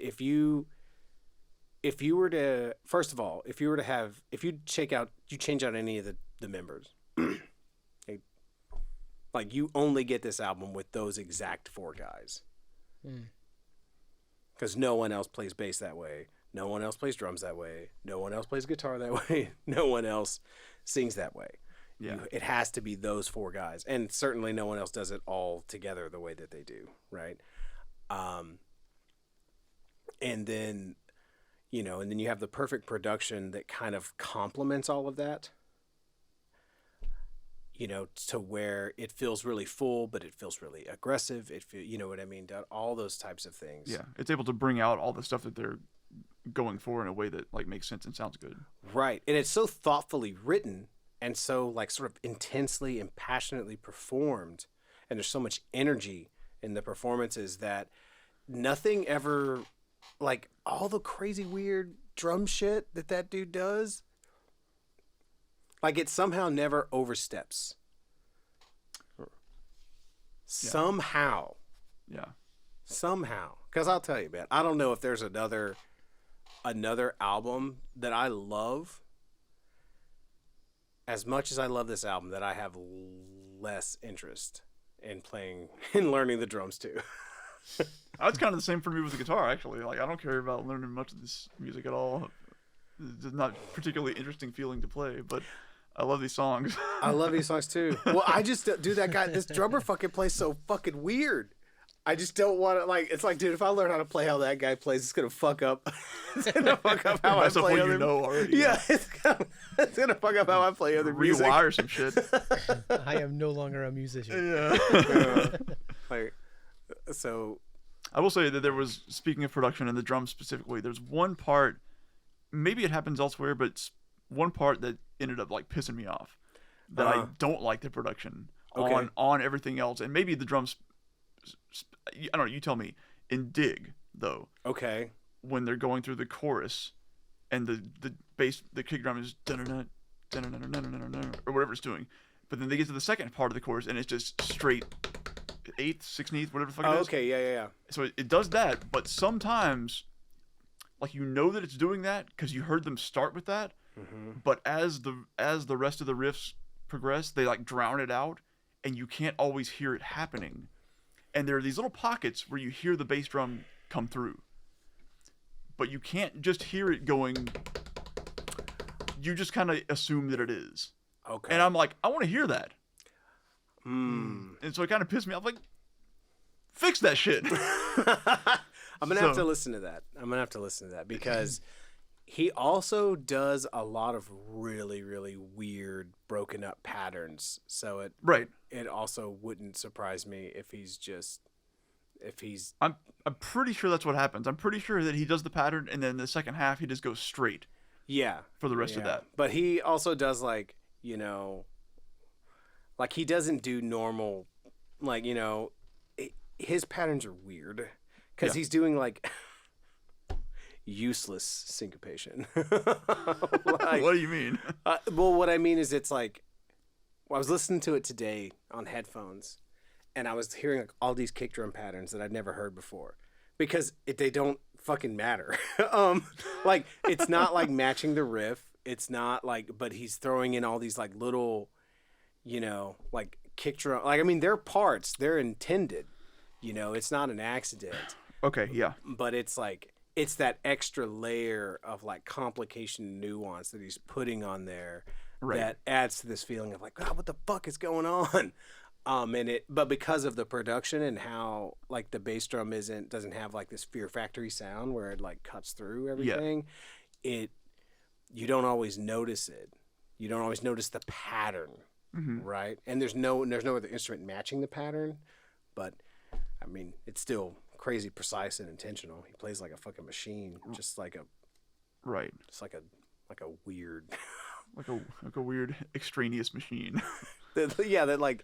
It's like, oh, this is the one Czechoslovakian synthesizer, that they made. So yeah, I actually had that was actually an overall thought about the album that I had, which was, I think that everything, I like all the songs, and I think that they all have cool shit going on in them, but not everything that they are throwing at the wall works. There are some things like that feel kind of extraneous, like sometimes the bass just does and it's just there. It's not really serving much of a purpose, but you can hear it cut. It's the bass, so it cuts through like a motherfucker. Yeah. And some guitar stuff like that sometimes too, where I'm just like, that's a bit much.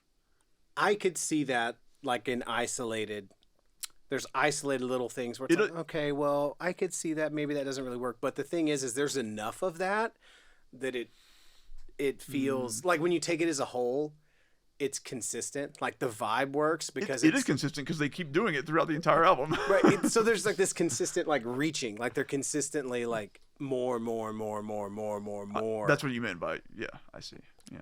And so it kind of, there's not just like the one song or two songs where they like maybe push it too far. Like every song has one thing that you're like, that might have been too much. Right. Might have stepped over the line right there. It's like the beginning of like Everything and Nothing. Like though that snare pattern, how like it's like this like 6/16 over like 4/4, and the snare drum part keeps permutating. Yeah. And moving as to where it is, and it's like, is that really necessary? Yeah.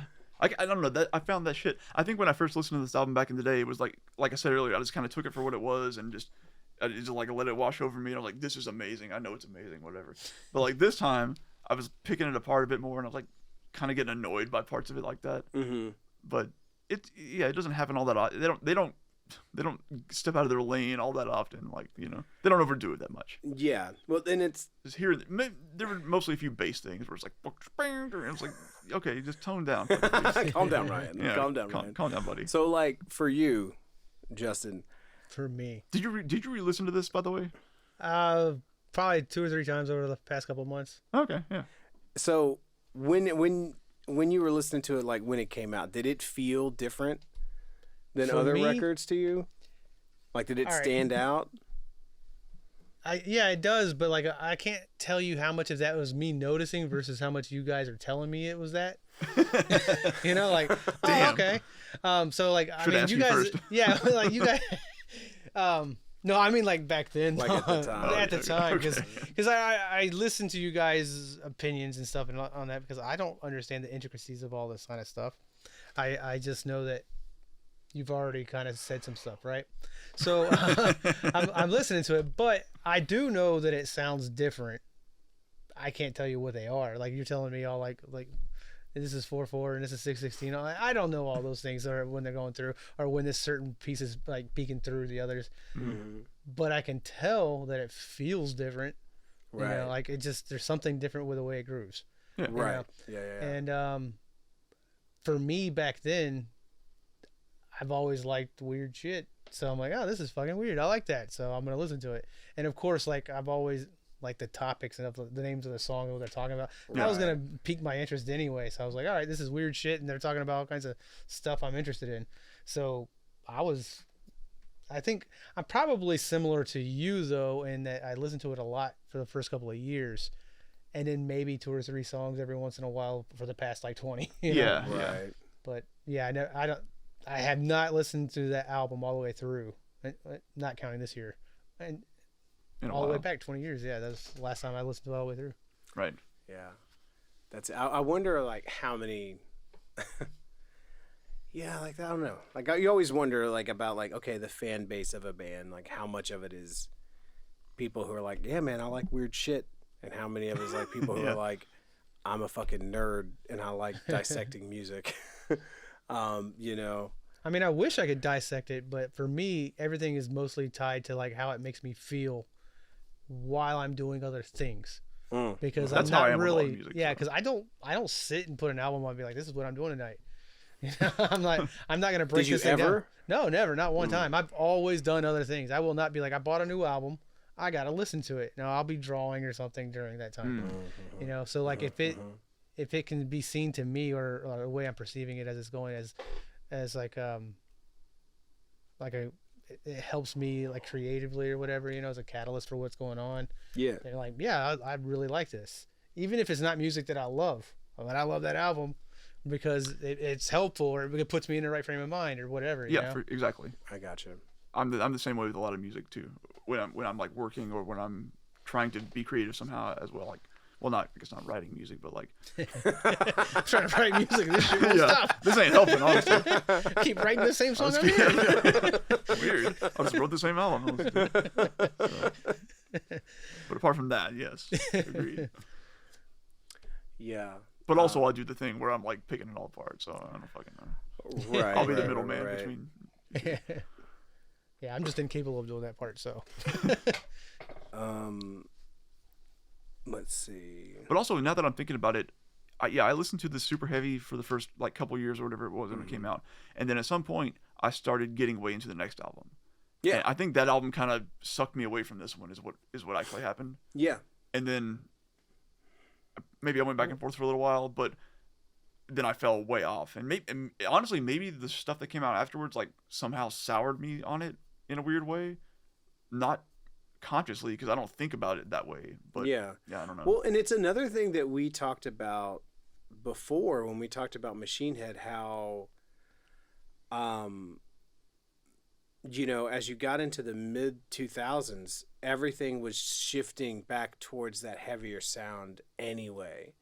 And so you think about that, right? Like, so, you know, Slipknot 99, right? This 2000, and then Slayer, and you know, puts out God Hates Us All in 2001. Slipknot puts out Iowa in 2001, and so things are starting to get fucking heavier. Things are starting to get more intense, and Mudvayne goes the opposite direction. oh, okay. Yeah. Right, and so Mudvayne's getting like more and more poppy and more like rock radio, while Slipknot is doing blast beats And while Lamb of God is gaining traction, and while people are getting into Dimmu Borgir and Opeth and all these things, so it's, and like it makes sense that you wouldn't, because 2005 or 6, whenever the third album came out, like you were like, I'm fucking listening to Strapping Young Lad and Lamb of God. I'm not gonna listen to this. Or yeah, I'm with their later stuff specifically. Cool, because the second album was just more, it was like more atmospheric. It is the way I feel with it. It was more. I haven't listened to it in a long time. You know what? I was just gonna say I haven't listened to it in. I probably 20 years. 20 years. Fuck. Maybe I should go listen to it before I like double down on that, because that's how I remember it being. It feels more. The second one feels more focused, and I don't want to say more mature, but maybe a little more restrained in how they Definitely. approach the odd time and whatnot, and a little more focused. You think they had a producer or something reeling them in or something? No, I think they just didn't want to make this again. Yeah, because it feels like they had some of the same tricks, but like they tried to write a song around it versus putting everything they could and it working. Yeah, but it's still really, really, it's still a great album. I still really, really liked it. I don't remember. What was the name of that one? The beginning of all things to end, or was that the EP? I just don't remember that one, I guess. There was the beginning of all things to end, and then the end of all things to come. I think. Oh, jeez. Yeah, I always got really confused I can on never, that. I can never remember which one's which. One was red and one was black. Yeah, I probably never saw the actual album. Yeah, I just don't. What, they come out in 2000? What, a couple years after? Probably that one? like three. The end of all things to come. Okay, yeah. Right, and then 2005 was Lost and Found. Okay, so that was 2002 that came out. Their second album. Yes. Okay. Yes. So like you think about, so by 2002, man, like the tide was already turning, man. Like shit was getting heavier, and they put out this really solid heavy record, but it ain't like more than this. Yeah. You know what I mean? And then 2005, they're like rock radio. You have rock radio singles with Happy and whatnot, which is a great song. I love that song. I unironically will jam that fucking song, but not the way I jam Death Blooms and Severed and shit like that. I think it was. Happy's on that third album then? Yeah. See, I just don't. I know some of these songs, but I don't know what albums they're on. Yeah. I think. Yeah, I think I just didn't want that from Mudvayne, I guess, is what it comes down to. Yeah. Because, like, at the same time where I was like, yeah, I listened to Strapping Young Lad, I was also, like, way into Queens of the Stone Age at the time, which was kind of a different direction. Right, where it's like if you want, like, melody and shit like that, like... These guys are doing it way the fuck better than you guys could do it. Or are doing it, I guess. Right. So... And, so... Yeah. It's an interesting thing. So, but, like, all right, so vibe, 10 out of 10. Like, no question. All right, the vibe on this record is incredible. Like, as weird as it is, and as many different places it goes, there's a coherence and continuity to it that feels really special. Yeah, it feels weird throughout, so it explains why it feels to you. Like, well, and like the way that it like somehow connects, and like somehow like that it feels like there's never like a regular fucking beat. Yeah. But it's always grooving in this weird way. Like there's never like a thrash beat. There's never like a fucking blast beat. It's all weird. Yeah.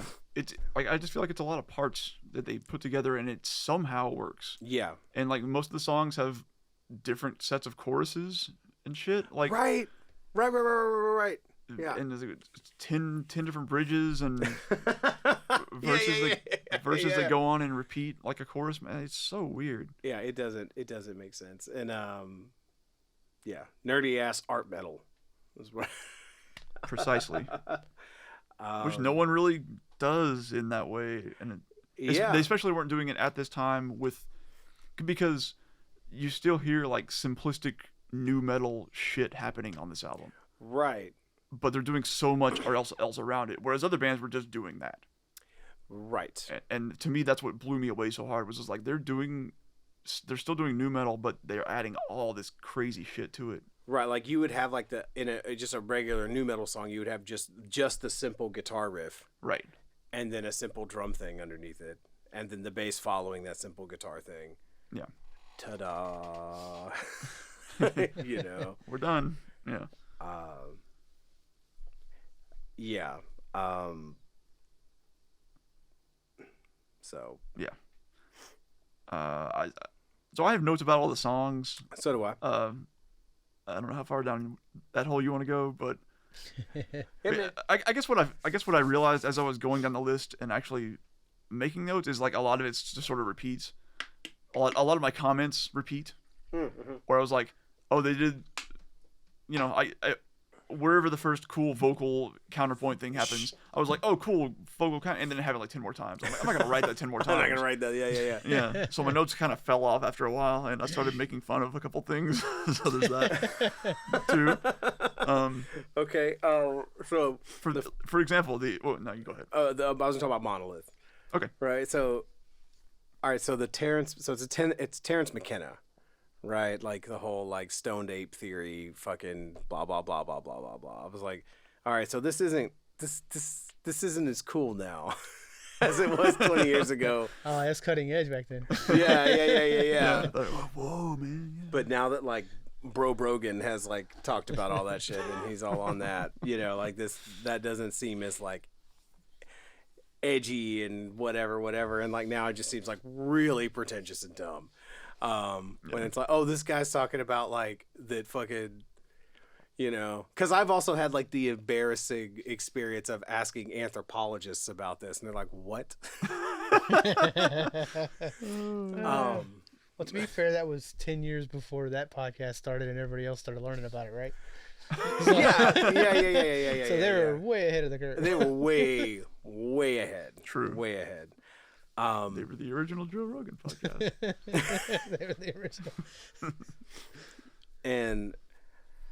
But at the time, that was like a mind-altering fucking intro. Yeah. At the fucking time. That really contributed to that like otherworldly, like wild, magical bullshit. Yeah, because it's put you in the headspace for all to come, you know? Exactly. Right. Set it up. Like, this is what, like, look at the cover of this thing, and then that shit, and there's the title of the album and everything. Well, in the way that Totally. the tracks bleed into each other, that's something that always really struck me, is that if you just start with Dig, and then if you listen to Dig after the intro, it feels like two different songs. Yeah. You know, because of... Anyway. It's meant to lead into that song. Right. Because like the way that 10 seconds of it at the end, right? Something like that. It just bleeds straight into it. Yeah. But you don't hear that if you just start right on it. Like you start right on it and you're like, You hear the and you're like, yeah. But if you listen to like the whole track, it feels like it, like, you know, here's the sound effects and everything, and then here comes this gong gong ging. You know what I mean? It's a total different experience. God, I say too fucking much. I'm an idiot. I'm stupid. Edit these out. All of them. All of Edit them all out and then put them into a separate video, or it's just you saying Just supercut. Have a 4-hour podcast of ums. So basket of ums. But yeah, like this like pretentious idea of like, okay, we're going to actively use psychedelic mushrooms to guide our future evolution, the evolution of the species. That seems like such a silly, quaint idea now. And it's like, why don't you just guide yourself down the fucking road to where people are wrongfully imprisoned for shitty drug charges? Why don't you just deal with that first? Yeah. Like, prison for those mushrooms. Yeah. Like, it's, you know. Anyway. Yeah. Yeah, that was all. The stupid kick drum thing was the only thing I had about Dig. So yeah, something cool about Dig. It's a unique song. It's weird for it to become like an anthem. It's an example of like the interesting lyrics, like limbless in the middle of a channel, bob away. Like, yeah, that's a really like creative way, you know. What was it? Sucking on a motherfucking tailpipe, dead man dangling from a tightrope. Yeah, it's just, you know. Yeah. I appreciate the like, not just, you know. Oh, I mean, it's like, all right, you're putting all of your like 27-year-old bullshit into writing an angry song, not just 14-year-old bullshit. Right. No, I 100% remember like listening to this album and hearing those and like learning the lyrics and be like, wow, man, that's fucking wild. Yeah. Not the subject matter necessarily, but like what you did with the words there. Like people don't use these words a lot in metal, you know? Right. So, and it doesn't feel like out of place. Like, because Yeah, sometimes, they made it work. Yeah. yeah, because sometimes, you know, like Corey does that shit and it stands out real hard. Like, you know, feed us merconium. And you're like, what the fuck are you talking about? Feed us or fetus? I think feed us. Okay. It's unclear. I don't know. Okay. Yeah, it's unclear.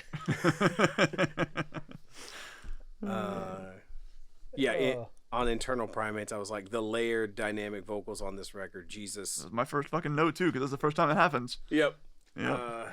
And then I was like, fucking triplet swing in the bridge. Like, when's the fucking last time? When bogadoo bogadoo badoo? Like, it's just pure on fucking swing, and it fucking works. Yeah.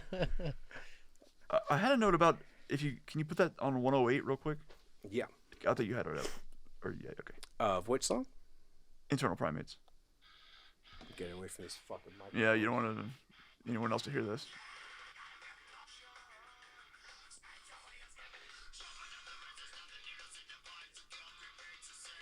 Starting here and then on into the chorus, there's like so much tension building up there. Yeah. Even with this. And there's Right. some vocal layering stuff going on. Uh-huh. Oh, it's so good. This is one of the like tensest parts of this whole album. I can't listen to too much of it because I'm just gonna like let it play and just give it to me. Yeah. You know. Turn this into a listening party. I had that idea. I was like, that's what we gotta do. Like, we gotta do like we'll do like listening party episodes for like our 10 out of 10 records. You know what I mean? Yeah, but then you run the risk of somebody else going, this ain't that great. I don't care. 10 out of 10 to me, motherfucker. Try 7. Yeah, you can only have people come over and listen to it that all agreed it was a 10. Yeah. Man, so the last note I put about this was, this might be my favorite track on the album, but I realized it's probably a bit premature. You talking about Internal? I'll leave it there, whatever. Yeah. So, it was really good. Yeah. On -1, I was like, truly a band. Each member's style is essential for the songs to even work. Like, that's like the thing, is that like each of the players' styles is wrapped up in the songwriting itself. Like, you couldn't have another drummer play these songs. You couldn't, you know what I mean? Like, it just wouldn't be that song, you know? Yeah. Which is, anyway, it's like, they're kind of like Rush in that way almost. Yeah, I mean, the way that they complement each other on this album, Yeah. feels very Rush-like. It feels more Rush than Tool in a way, even though they're more like psychedelic than Rush is. Yeah. But the construction of the music feels more like Rush than Tool. I mean, it feels more traditionally prog rock. Yeah. Because Tool doesn't really, they get called prog metal or whatever, and I see why, and I agree with some of the reasons, but like, it doesn't, Rush is prog, rock metal, whatever you say. So yeah, that makes sense. Yeah.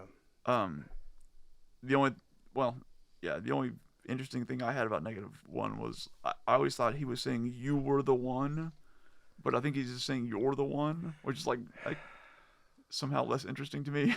Because I thought he was saying "you're the one," like really fast. Oh yeah. But I'm like, I think it's "You're the One." This proves I never read the lyrics back in the day. Yeah. But there are a lot of really cool little like vocal flourishes and like little one-off things all over the song. All over the whole fucking record. All over the album. But Yeah. this was the first song that it came up on for me. Fucking all right. So Death Blooms. That's like one of the cornerstones of the record. I feel like. Yeah. Jump in here anytime you want to, Justin. Yeah. You probably remember this one. Well, I remember all of them. I will say though, like, jumping back to the Internal Primates. Yeah. I forgot that song existed. Uh-huh. And whenever I first heard it again, I was like, holy shit, this is a really fucking cool song. And I enjoyed listening to that multiple times. Like, instead of just going straight through, I played that song back a handful of times over the past couple of months. But Sweet. yeah, like, I guess whenever you don't listen to an entire album anymore, there's certain songs you just kind of, they keep popping up more and more, especially nowadays, I guess, with all this algorithm crap, you know, like, it just keeps showing up like the same few songs always. And I'm like, where's the deep cuts on this, you know, Sure. that I missed and I don't remember they exist. Internal Primates is definitely one of those. Yeah, and I really enjoyed that song. Interesting. But yeah, Death Blooms is one of the ones that does pop up whenever that goes through. So like that one never gets cut. Right, exactly. Yeah. Yeah, so this is like got to be one of the most creative songs about suicide and just wanting, like, not wanting to do this fucking life thing anymore. Yeah. And it's just really impressive that someone could, like, muster the motivation to write this many lyrics about not wanting to live anymore. There's a lot of lyrics in this song. When I finish this song. And it's I just love, like, the commitment to, like, yeah, that's gonna be the chorus, you know. Well, like because there's like the chorus and then There's two sets of choruses in this song. right There's the pull me out of right. body, don't want it. That's one, and then it goes into I just want to run, and that part's beautiful. It's so great, and then the way that it keeps going the second time, Yes. it's fucking masterful. Yep. Masterful songwriting. But just a new metal, ostensibly new metal band at this time, doing amazing singing like that was not happening. It was not. And so that alone was, like, at the time, mind blowing. Yeah, it really was. It really was. And well, that's the thing too is, like, when we talked about new metal, that's not a term that we used yet. Yeah. I never even heard that word until like 10 years ago. Yeah. I think nobody did. Yeah. Is it really that new? Well, maybe a little bit older, but I'm sure that there were some journalists and whatnot, like people who were writing about this music at the time, probably referred to it as that. Maybe, but yeah. no one who was listening to the music referred to it as that.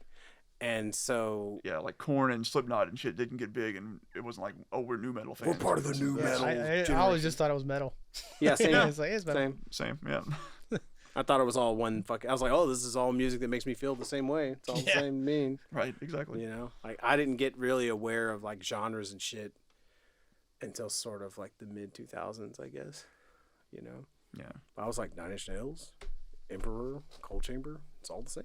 All the same. Sepultura, Fear Factory, Machine Head, Pantera, White Zombie. Put it all together.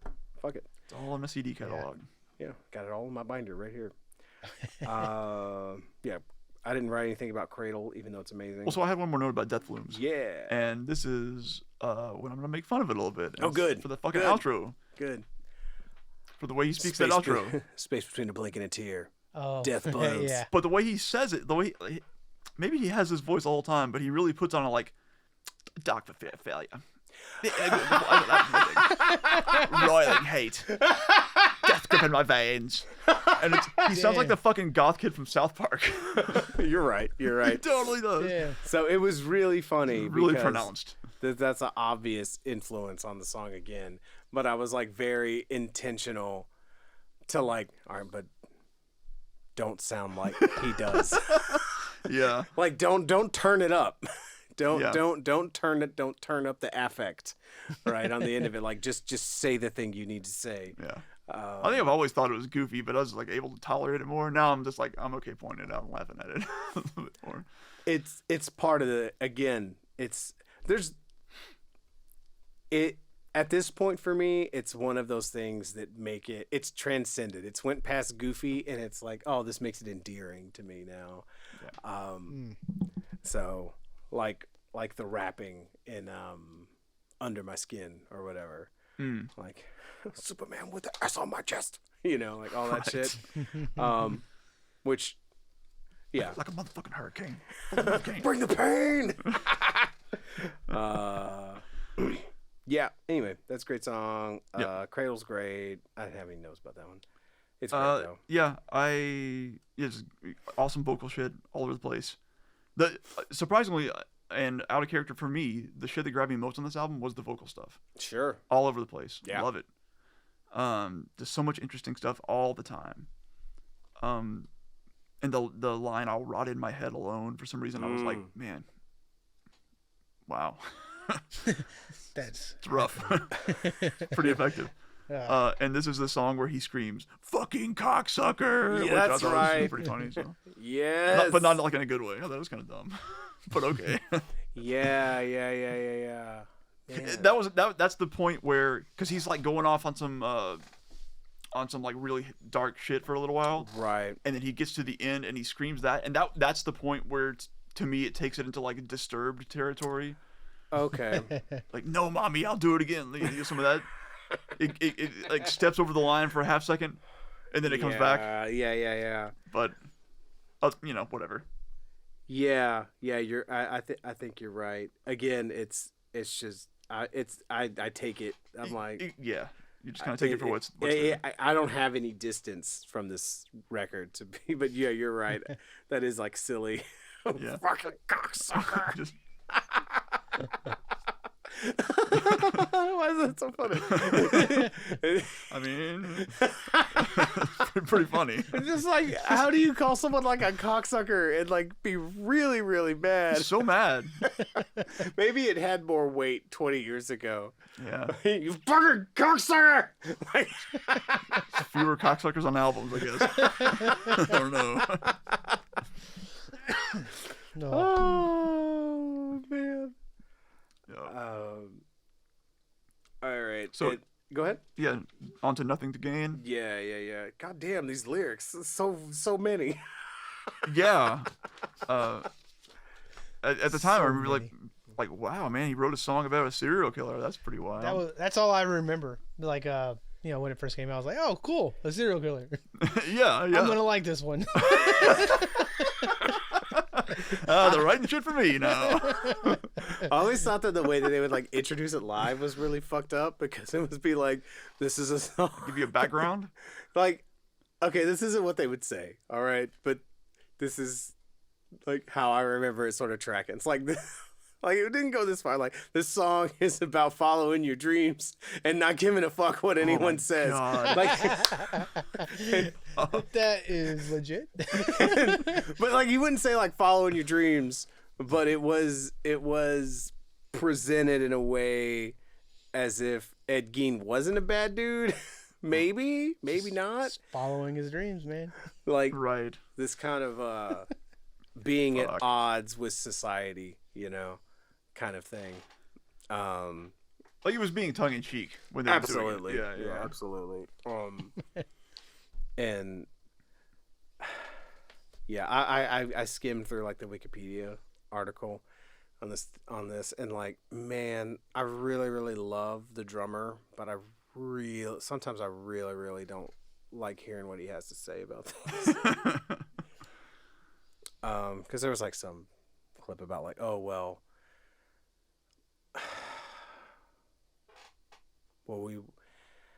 the lyrics have to do with Ed Gein and that stuff that happens at night, and so 9 is a lunar number, and the guitar was playing a riff that was 5 and then 4 and blah blah blah blah blah blah blah blah blah,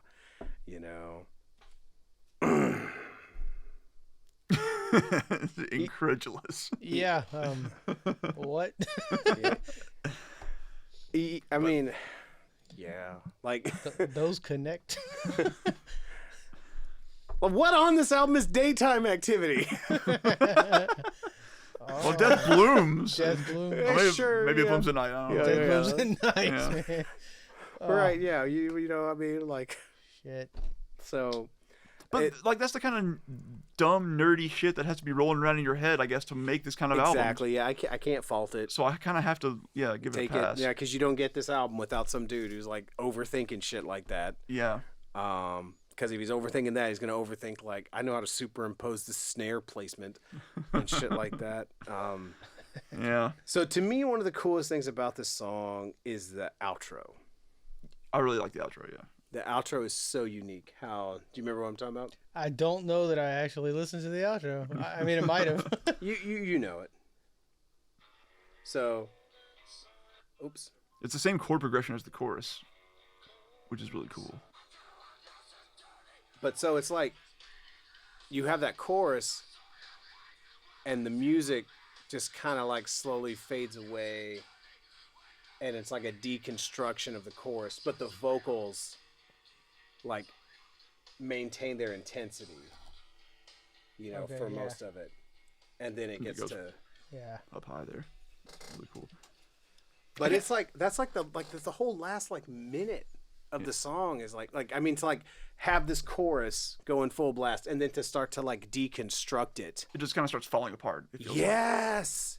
Like. I can't tell if there's any how to say, like, I can't tell if the vocals are done in such a way that they stop lining up with the music at some point on purpose or what's going on. But there's like a weird I think you're right. feeling thing, you know what I mean? I think that is what happens. Okay. I think that is what happens. That's kind of what it always felt like, but I never bothered trying to figure it out. Yeah, I haven't dissected it, but I think you're right. I think that is what happens. Yeah, so it gives it a weird, like, falling apart feeling to it. Yeah. Right. So I always thought, I just thought that was really unique. That's what stuck out to me when I went through and listened to it the second time. Mm-hmm. So something that's... My other note about the song was like, it's surprisingly well done for what could have been a goofy song about a serial killer. Yeah, dude, fucking... I don't know if there's a single serial killer that's inspired more good works of art than Ed Gein somehow. Yeah, maybe. Yeah. Because, okay. I mean, Zodiac was a pretty great movie, but apart from that... That was a great movie. So, so Ed Gein inspires, like, Texas Chainsaw Massacre. Oh, yeah. Inspires the Slayer song Dead Skin Mask. Yeah. It's like one of my favorites. Silence of the Lambs. Oh, okay. This song. And then there's another serial killer movie that he inspired. I forgot what it was. Yeah. Psycho. Fucking Psycho. Oh, really? Yeah. Huh. Yeah. Okay. Like I guess I don't remember his story very much. Like I just remember his name more than what he's actually did. So was it Wisconsin? His mother died. He had a weird relationship with his mother. His mother died. Like super overprotective and like sort of forced him into some weird mental issues. Right, and so he like kept her corpse like in the house. What time period was he doing this? 60s, 50s? I think maybe the 40s or the 50s. Oh, really? Oh, yeah. I guess as if Psycho is based on. Get on it, Robert. That was in the early '60s for Psycho. Right, and so, but yeah, he kept his mother. He kept his mother's corpse like dressed and like in a room and stuff like that, and then he started to like make. He was found out in 57. 57, okay. Oh, okay. And so he was making. So first he just started like digging up corpses. And like cutting out, parts of girls and like storing like, okay, well I'm gonna put all of that organ in this shoebox and all of that organ in this shoebox, and then it Gotta stay organized. Yeah. I gotta stay. Damn. Yeah.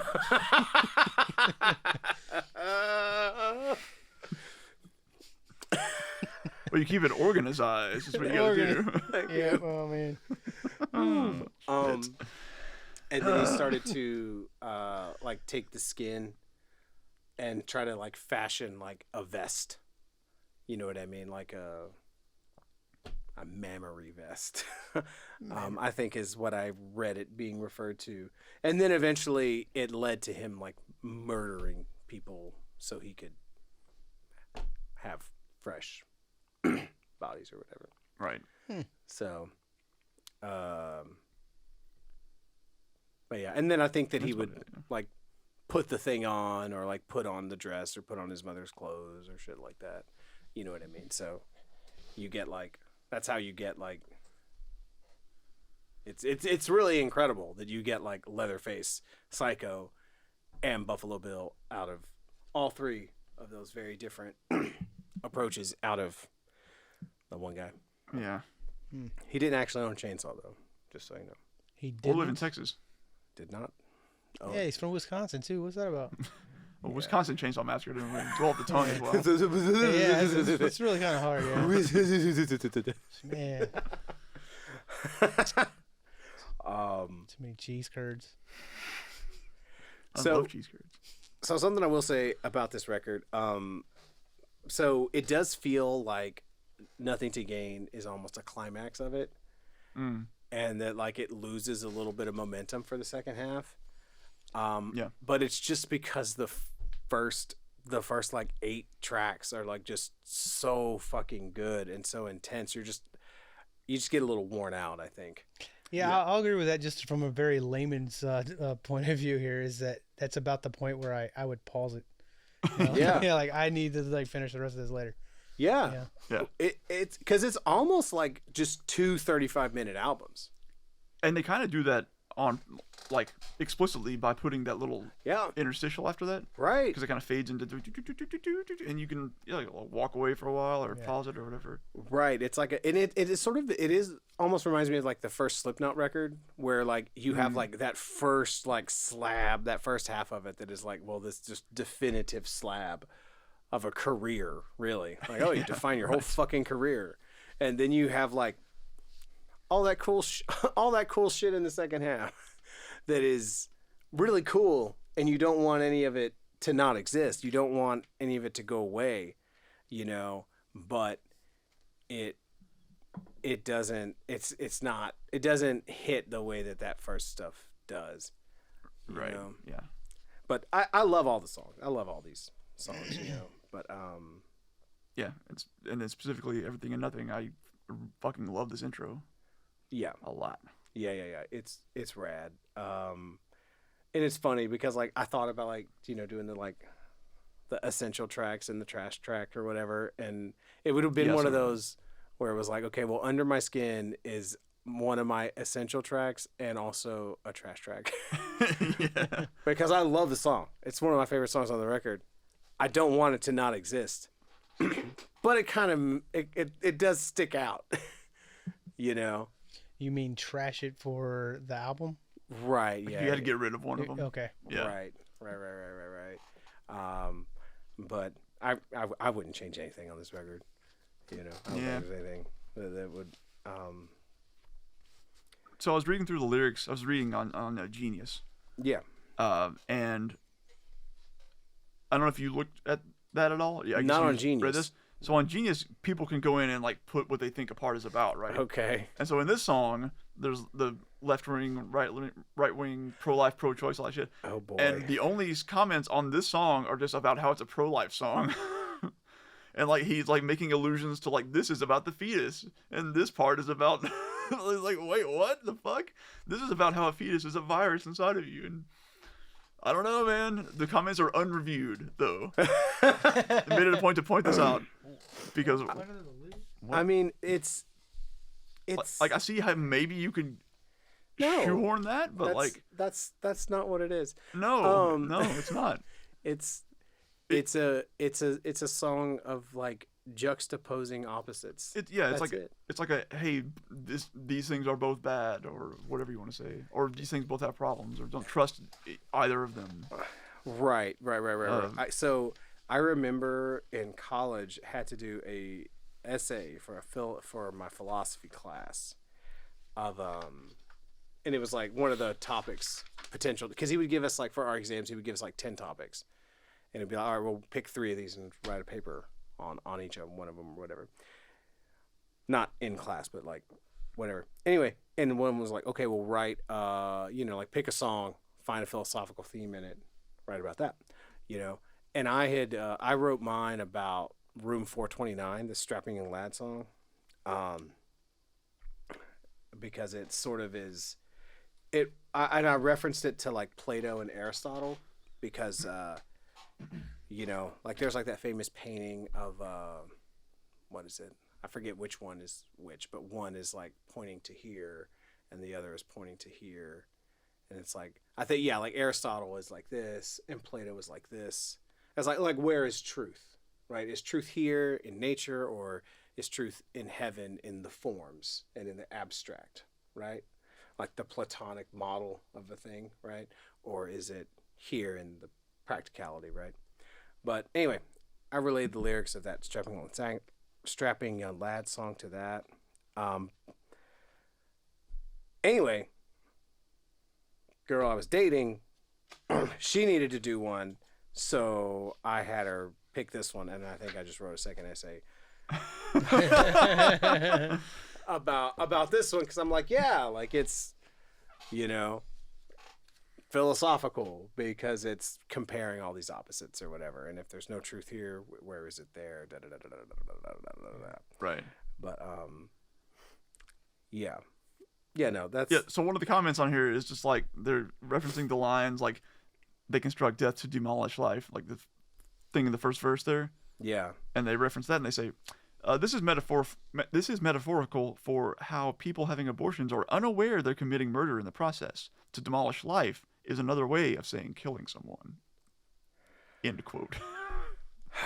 And it's like, I've never seen some wild shit like that on here. Yeah. What the hell are you doing? I mean, So how do they deal with the rest of it, though? they don't. They just ignore it. That's fitting. Yeah. So, fucking... Yeah, that's weird. Yeah. All right. Severed. It's fucking another centerpiece of the record. Love that one. This is like maybe the ballsiest songwriting arrangement on here because you get this amazing chorus like right at the front end. That's like within like the first like minute and a half or something or 2 minutes. You get this amazing melodic earworm of a chorus that's just so powerful. So this and all this sort of stuff, and then they don't give it to you again until the end. And that is like such confident, ballsy restraint in how you write a song. Yeah. You know, you're like, no, this is so good. You'll wait for it. Fucking deal with it. Don't worry, we'll give it to you twice later, but you're gonna wait. You know? Do you know what part I'm talking about?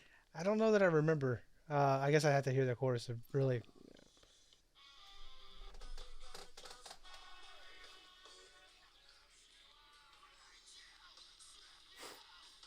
Stained rain so far.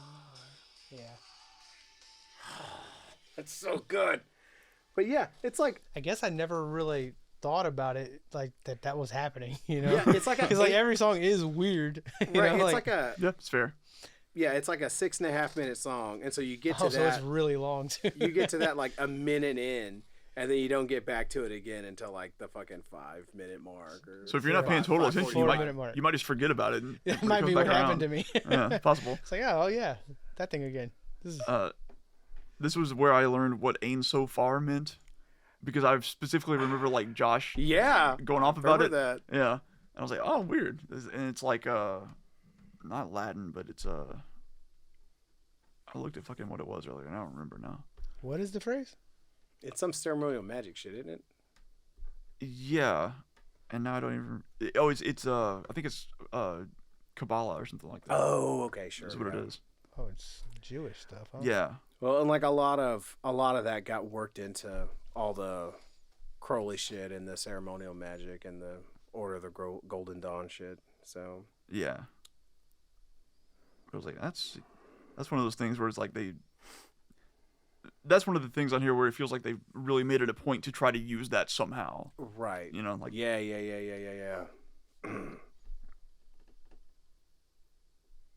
God damn, man, this fucking song. I divorce control. I divorce the faith. I divorce the virtue. I divorce the rain. It's motherfucking bullshit. Yeah, fuck that rain. I'm done with this shit. Max runs around saying the rain is his friend. That's cool. It's been raining a lot lately. That's good. Yeah. it's nice when your friends come around a lot. Yeah. Yeah, and like anyway, Prod's really cool and unique, really groovy. I remember that one. They played that one live, and it really stuck. Like I remember remembering it just from seeing it played live. It's a dumb thing to say. Like, and you have to admire the ambition of the pharmacy song. I don't know. Pharmacopoeia, Pharmacopoeia. Yeah, pharmacopoeia, like a pharmacy cornucopia, I guess is what that is. Yeah, so I used to There's a always bunch of like not really give a pharmacies. fuck Yeah. about this song, but when I went back and listened to it, I was like, wow, this held up way better than I thought it would. This might actually be the definitive Mudvayne song. Oh shit. My note about this song was I think this song is about getting high as fuck, and then an alien lives inside of you, which you must then kill. Yeah, why not? I think that's pretty much it. That's Yeah. pretty cool. Yeah. Glad they told me. I was always wondering about that. So, and yeah. Anyway, that's pretty much all I got. Like, there's other little tiny things, but you know. My only other I have two more notes. Under My Skin, I think this song is about someone who annoyed him, and so he wants them to walk very far away so that they look very small to him. Presumably so Problem he solved. presumably so he can do the thing where you pinch your finger in front of your eye and makes it look like you're crushing him. Oh, just run far away and be small. He just says go away and be small. Man, What else could that be about? be small. And then No Forever, I just always forget that isn't severed because he says sever me in it. So let's get those confused. But man, Yeah, that like No Forever always felt like a really, really, really like a dickhead math teacher gave you a bonus question at the end of a test that was really fucking hard. That was gonna take you 20 minutes to do. That's how that song always felt. so that's like a 7-minute song or something. yeah, I was like, also. dude, and it's weird. And it's like, dude, I don't have that gun. I don't have time for this.